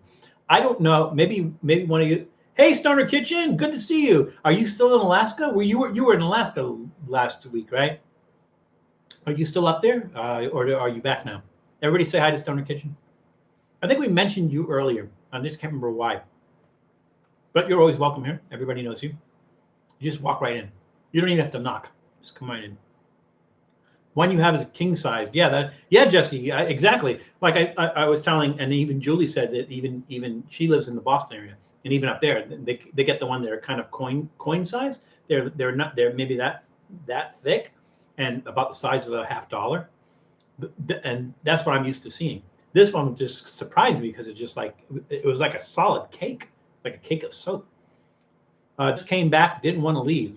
Oh yeah, Alaska's beautiful. It's truly beautiful, and this is the best time of the year to go too. So, was it like where you were? You were up in like Anchorage. So right there, it gets dark around maybe 10 or 11 o'clock at night. Is that right? I mean, you don't get total darkness in Anchorage, or did you? I mean, total light in the summer in Anchorage, or stay light all night. Stoner, was it the light? Because I know in the summer, that far north, there's a lot more sunlight. They call it the land of the midnight sun because, like I said, it's light all the time. It's hard to sleep because you don't know what time it is. Like it's like 11 o'clock at night and the sun's still out, and you don't know what you should be sleeping or not. But Stoner, what was the light situation there? The sunlight situation there. The small are the De La Rosa. Yeah, that's what Julie said too, as well. The De La Rosa. I'm gonna give this one a thumbs up. I don't know, probably a big thumbs up because it's really, really interesting. I can't figure out, maybe one of you guys can do some research on this and see how this is made. But to me, it tastes like there's some milk in there. It tastes like that little tiny bit of moisture that is in there almost tastes like milk. Got to try some elk and reindeer. Yes, sleep was hard. Yeah. So how much daylight did you have, Stoner? How much daylight did you have? I've had elk and reindeer, both of them really good. The one thing that I always wanted to try, and you can try in Alaska, is moose. But the thing is, you have to know somebody who's. It's not like it's commercially available. You have to know somebody who's killed a moose to be able to eat it. And so that's one of my big things. Is like if I go back to Alaska, I got to find somebody who has moose. Did you get a chance to try moose? Or if you go into some of the Native American, I don't call them villages. Maybe villages is okay. They'll have seal meat, and other than that, seal meat and sometimes whale meat as well. And those are normally like illegal to eat, but the tribes have a special dispensation where they can eat them. So you get invited into a family event where they're eating whale or seal. It's a good place to try it. So again, on the mazapan, I'm gonna give it a big thumbs up. It is a weird texture. It is powdery and has moisture at the same time. So like Ali said, between the ocean and what was the other one? Popeye's biscuits. How dry is it? It's like somewhere in the middle, but it's somewhere in the middle, but both sides are represented, which is really weird because it like you can sense the moisture in it, but at the same time it just falls apart into powder. So you have that kind of dry powderiness. It's an oxymoron. It's that middle ground, really weird, where it's both moist and dry at the same time. Moist. Matt should have it like an over thing. It says moist. It's like moist and dry at the same time. It is made with peanuts, but it is not heavy on the peanut taste. It also has some sugar in it, but it's not overly sweet. So it's a weird little snack. It really is. That's some more of that. And I get it all over the place. And you can't pick it up because it falls apart. So good times. just fall apart. Now, Jesse, I get the ground peanuts and I get the sugar because I taste both of those. But it's almost like I taste like something like milk in there. It's usually almond though. Well, no. Marzipan is almond. Mazapan is peanut. So mazapan is a Mexican snack. Mazapan without the R. Or the way they say marzipan in Boston. Mazapan is made from peanuts.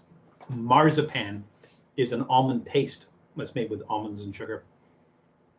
And doesn't taste milky, but this somehow tastes milky. Eggs. Eggs in the mazapan or eggs in the marzipan? Jesse, which one? Already planning my next looking trip to Denali. Oh, Stoner, were you able to see the Aurora Borealis? Was the Aurora Borealis there? I think it's like, I don't know if it's seasonal. It only occurs during certain times or anything. But I guess that's the place to see it. You know, the farther north you go. I don't know, did you get to see that? Mazapan. So mazapan has eggs in it. Maybe that's why it has that kind of dairy taste in it, but no milk, right? Jesse, is that right? Yeah. I don't know. I kind of like that. Again, it's sweet, but it's not overly sweet. The eggs must be what holds it together, you know, and it adds that moisture to it and everything. Obviously, not, I don't think it's cooked. I don't think it's baked. I don't really know how they make this, but it's fascinating. The Northern Lights, I think, is more north and in the winter. Well, you know, it doesn't get a whole lot farther north than Anchorage. Anchorage is pretty far up there. So there are times of the year where you can actually see the Northern Lights from Portland. So I don't know, kind of weird. I'm kind of hooked on this mazapan. It's really good. It's, like I said, it's sweet, but it's not overly sweet. It's dry, but it's moist.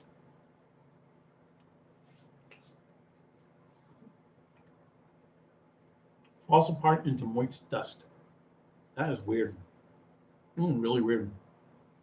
Yeah, thumbs up on that. We didn't try the hot sauce. We're going to try the hot sauce. So I'm debating. Like I kind of don't want to put the hot sauce on these because they're spicy. You know, they're not crazy spicy. Oh, you know what? We should put because the surimi snacks said they were hot, but they were not hot. So maybe we'll put some of the hot sauce on the surimi snacks. Let's do that. What beer did you drink today? Well, I'm glad you asked, Stoner Kitchen. I'm not glad you asked, but it just happened to coincide with it. So today we had the Left Hand Brewery Nitro Milk Stout. That's the beer that we're drinking. Let's have some more. Very good. Got a thumbs up. A mild from the standpoint of a stout. It didn't have that really strong stout flavor. A little bit mild. A little bit more alcohol than a lot of them, or like around 6.9, I think it was. But yeah, thumbs up for us. So give it a try if you get a chance. I have that one. I like it. Yeah, I like it too. But do you get the same impression that it's kind of like mild for a stout? Because that's my impression, is that in terms of the stout, it just seems a little bit mild to me. I will tell you this: it pairs well with mazapan. It's nice. All right, so here's what we're gonna do. We're gonna do this is again the last hot sauce we have left from the little fire engine that Tiny Val is driving. The last one we have left, and this is Blaze garlic hot sauce. I wish I get the taste of that mazapan out of my mouth, because garlic hot sauce, I don't think it's going to mix very well. Maybe some more beer. I probably should have done that before I ate the mazapan, but you know, mazapan. And like Julie, like you said, pan bread.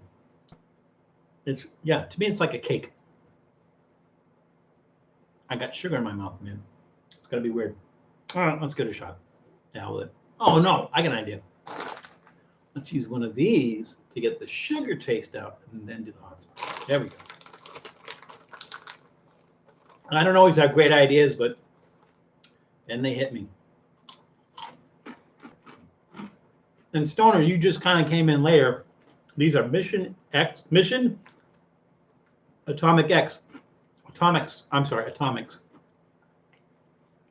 And I was wondering what they were because it doesn't say corn chips, tortilla chips, or anything like that. I don't know what they are. And as it turns out, they're like Takis. Yeah, I got rid of the sugar. Something stuck in my tooth. I think it's popcorn.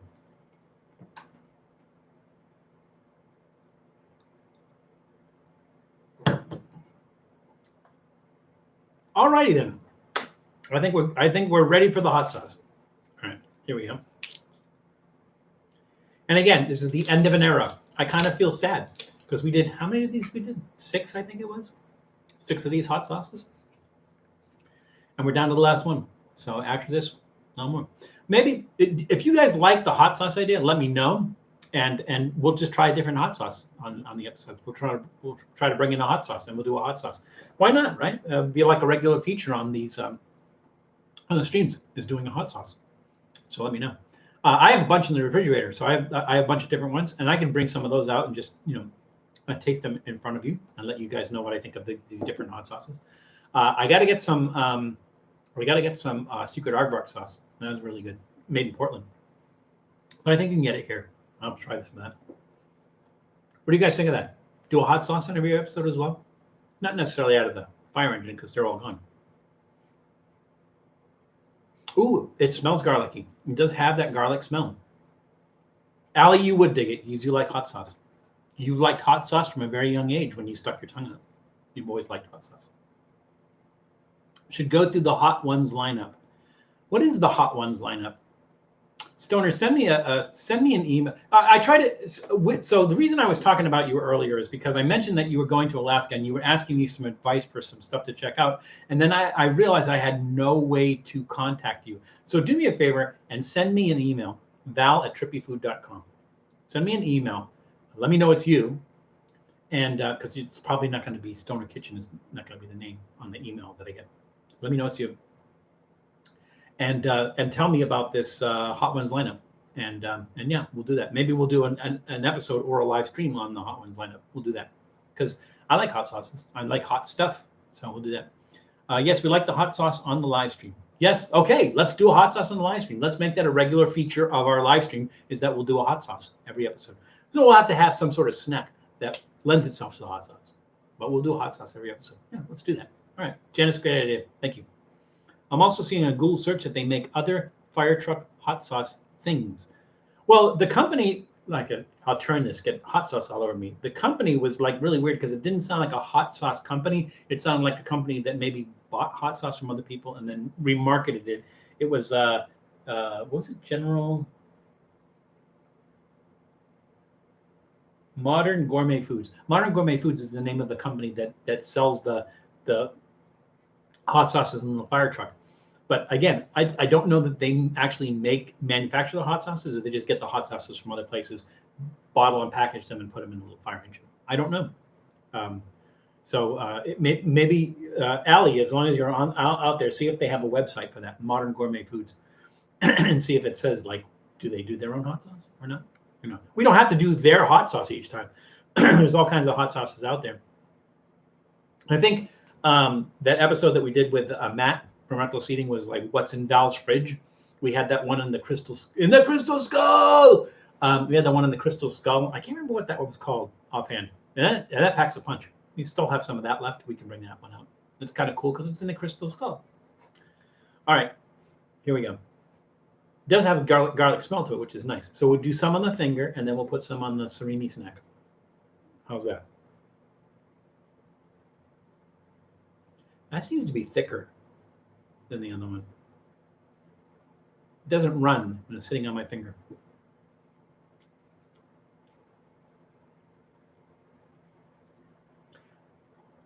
Oh, that's got some heat to it. But not crazy hot. It's not one of those things that usually the hot one goes to the back of the throat and gets really hot, and this one's not so much. But a lot of garlic flavor. That's nice. We ended up with doing this one last because we went by votes, right? And I guess maybe everybody thought that this one, it's okay. And so we ended up doing this last, but it's actually pretty decent. It might even be better than some of the other ones that we did. That mango habanero one was really good. I like that one. But this one's it's pretty good. I was going to say it has a little bit of sweet flavor. That could be the mazapan. And look at this. See that blue right there? That's because when I did the whale fighting the squid with the pickle and the hot dog, when I did that episode, I used blue food coloring, and it's everywhere. So in the little cupboard where I keep all the Trippy food, there's like that blue food coloring everywhere. And so every time I store something in there and go to pick it up, I get the blue food coloring in my head. So we're like weeks later. I'm never going to get rid of that blue food coloring. I don't know where it's coming from. Really weird. All right, so let's put some of this on the surimi. And again, if you just walked in, we are doing this. I can't remember the name of the company because I ripped the top of it off, but it is a Korean surimi snack. So surimi, again, is pollock, which is a fish that's cooked usually with crab shells and everything to make fake crab meat. So if you ever go to a place and get those fake crab sticks that look like crab leg, that's surimi. So here's the surimi side of it, and it's baked. And then here's the nori side of it, which looks like they just glued a piece of seaweed on the back of that. But that's the nori. It's two-sided. It's supposed to be hot, and it's not. So we're gonna spice it up a little bit with the hot sauce and see if we get that garlic flavor comes in and everything with that little thin piece of surimi. I've made mango Trinidad scorpion hot sauce before with a bit of brown sugar. Ooh, that sounds good. I mean, just the Trinidad scorpion hot sauce, mango Trinidad scorpion. Let me try that in English. The mango Trinidad scorpion hot sauce sounds good on its own, and then with some brown sugar in it, that sounds really good. It's like that would make a good marinade. Like if you're going to be grilling something, or like you brush that on when you're grilling it, that sounds really, really good. Some of those like the fruit and the fruit and heat ones, like mango habanero, those are really good. Get a block of cream cheese or like even brie. Brie cheese, and you put that on the top of that, and then you just take crackers and stuff, and you eat a little bit of that. It's like the fruit with the hot sauce with the cheese, really, really, really nice combo all together and everything. But yeah, that sounds good.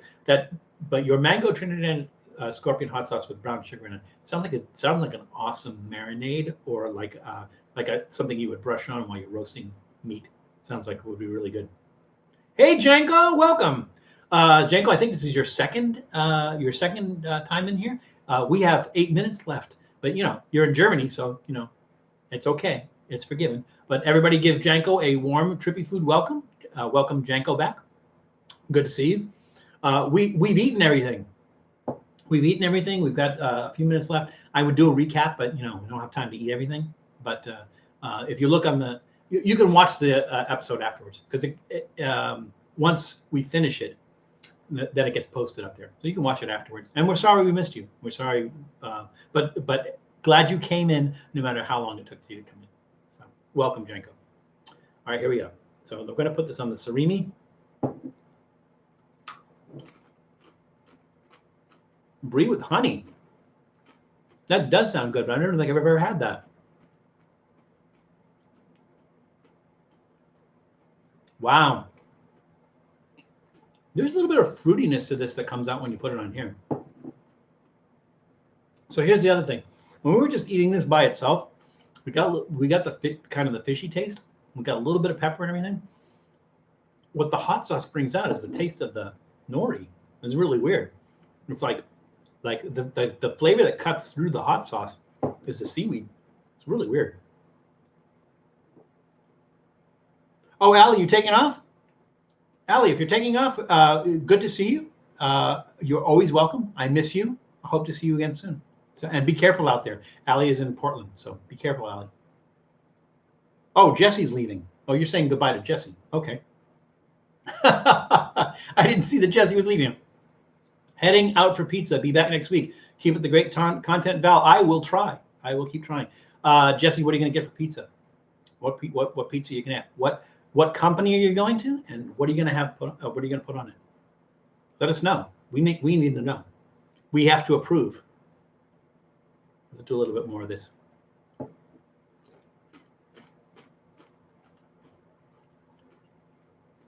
Yeah, that is so weird.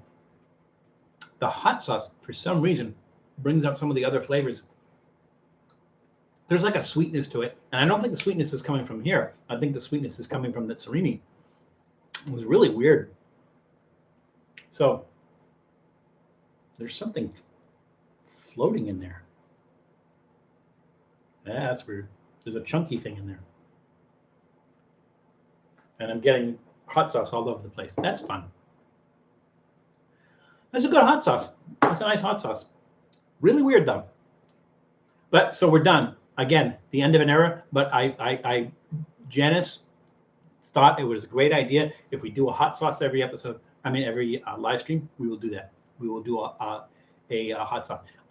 Also, by request, because you guys have requested it, the ability to donate to the channel and to do it on a live stream. And so we're working on doing that. I just need to I need to come up with like a reward system, because I don't want you to have to donate to the channel without getting something in return. And so I'm working through what those things might be. And I'm all for suggestions if you guys have suggestions.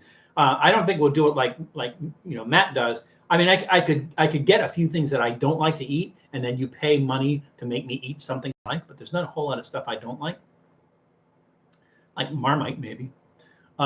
Maybe we do something like that, but then maybe we do something like I give you a shout out in a live video, or I let you pick an episode. I let you say what you want to see me do an episode on, and then that episode is devoted to you or something. So, or maybe we do merch. Maybe we do like hat or T-shirt or something like that. So if you have any ideas, let me know what you would like to see, so that if you donate money to the channel on the live stream, we have something to give you in return. I like to think that we give you quality entertainment in a humorous vein, and maybe educational at the same time. I like to think that, but would also like to do something a little bit more solid than that too. So let me know. That would be good. Should do a cult moose style of drink of destiny. Yeah, and then they do some stuff where they mix drinks together, and they have. So the only problem with doing something like that is that I'm a real lightweight when it comes to alcohol. So it could go really far south. Like, in other words, if I have to take it, I would never do a chug, because again, the stream would last like maybe 15, 20 minutes, and then I'd be like, you'd be looking at the top of my head the whole time. I don't know if that would work so well. But maybe we do drinks that we're only going to do, we do shots. I don't know how shots would work over. It depends on how much people are donating. So like if you say for $5, Val will do a shot of this. For $10, Val will do a shot of this. Something like that. But if it starts to become very lucrative, Val could be doing a lot of shots. And again, that could go south. So I don't have to we'll have to figure it out. But maybe we do like a shot of pickle juice or something like that. Maybe we'll figure that out. I would say that pickle juice wouldn't be so bad, but it depends on which pickle juice I'm using. I get these pickled green tomatoes from John's Marketplace, which again is a Eastern European grocery chain, and I get these green tomatoes, pickled green tomatoes, and I got to tell you, they're strong as the. I think it's vinegar based. I'm pretty sure it's vinegar based, but it is strong. It is like pucker strong, really. So maybe we save some of that, and we do like Val does a shot of that or something. We'll figure it out. But again, if you guys are the ones that are going to be donating the money, and you guys would like to see that, and you guys would like the ability to be able to do that, I'd be interested to see what you guys would like to see for that money. So let me know. And again, Val at Trippy Food is my email address. So if you have stuff and in between these live streams, so you don't have to always leave a comment on there, or you don't always have to put something here. Send me an email. Let me know. Let me know what your ideas are. Be glad to hear from you. Drink of destiny minus the alcohol. Yeah, could do that. Yeah, I'm sure there's some interesting things that to drink. I'm not a big milk fan. Maybe we'll find some weird milk. I don't know. maybe we do something with milk. Again, love to hear your ideas. Let me know. Can of SpaghettiOs. Allie, I love you. I was going to say I love you like my daughter. You are my daughter. I love you, Allie, very much. But there's a fine line between humor and cruelty, and I think you crossed that line. with SpaghettiOs. Because I imagine you're talking about a can of cold SpaghettiOs, like open the can and start eating the SpaghettiOs out of the can. Yeah, that'd have to be like a $50 donation for me to do something like that. Because that is my idea of pure horror. It's a can of SpaghettiOs. Wow. Okay. I mean, fair, very fair. Yeah, $100, maybe $100 for the can of SpaghettiOs. I don't know. We will let people from the channel decide. You people that are out there, let me know. And spaghetti milked with milk. Stoney, you're just getting weird now. That's just weird. No, we would just eat. I mean, something that is as is, right? Like we're not gonna go crazy, like that's like a reckless eating kind of thing, doing that. But like just something that's weird on a regular basis. We'll do that, or something I don't like SpaghettiOs. Allie hit the nail right on the head there on that one. Yeah, not a big fan of SpaghettiOs. Not all of SpaghettiOs. Never mind the big fan. I'm out next time. I'll be here earlier. Okay, Janko, we're about done anyways. We're at 4:00. We are done anyways. But thank you for coming in, even though it was late, even though it was the tail end. You're always welcome here. It's always good to see you. Always good to have Germany in the house. Yeah. All right. So we are at the end of our live stream. It was so good seeing people again. Some new faces, some old faces, some faces that have been around for Janice has been here for every single episode. I think Stoner Kitchen might have been too. I think Stoner Kitchen might be here for like every stream that we've done. So again, we have old friends, we have new friends, we have people who come in and out and everything. Everybody's welcome. It's a great time. I've told you guys this before, and I mean this. This is the highlight of my week. I look forward to this. I look forward to the interaction I have with you because I do the episodes. I air the episodes. You guys watch it and everything, but it's like it's hard to get like immediate feedback from something like this. Whereas the live streams, I get immediate feedback from you. It's interactive. I get to talk to you. You get to talk to me and everything. And I just love it. So it is literally the high point of my week. Love doing it. Love being able to see people. Keeps families together too, because I had Allie and Julie both on here. So remember, it's crazy out there. So take care of yourself. Take care of other people. Be careful. And we'll see you soon.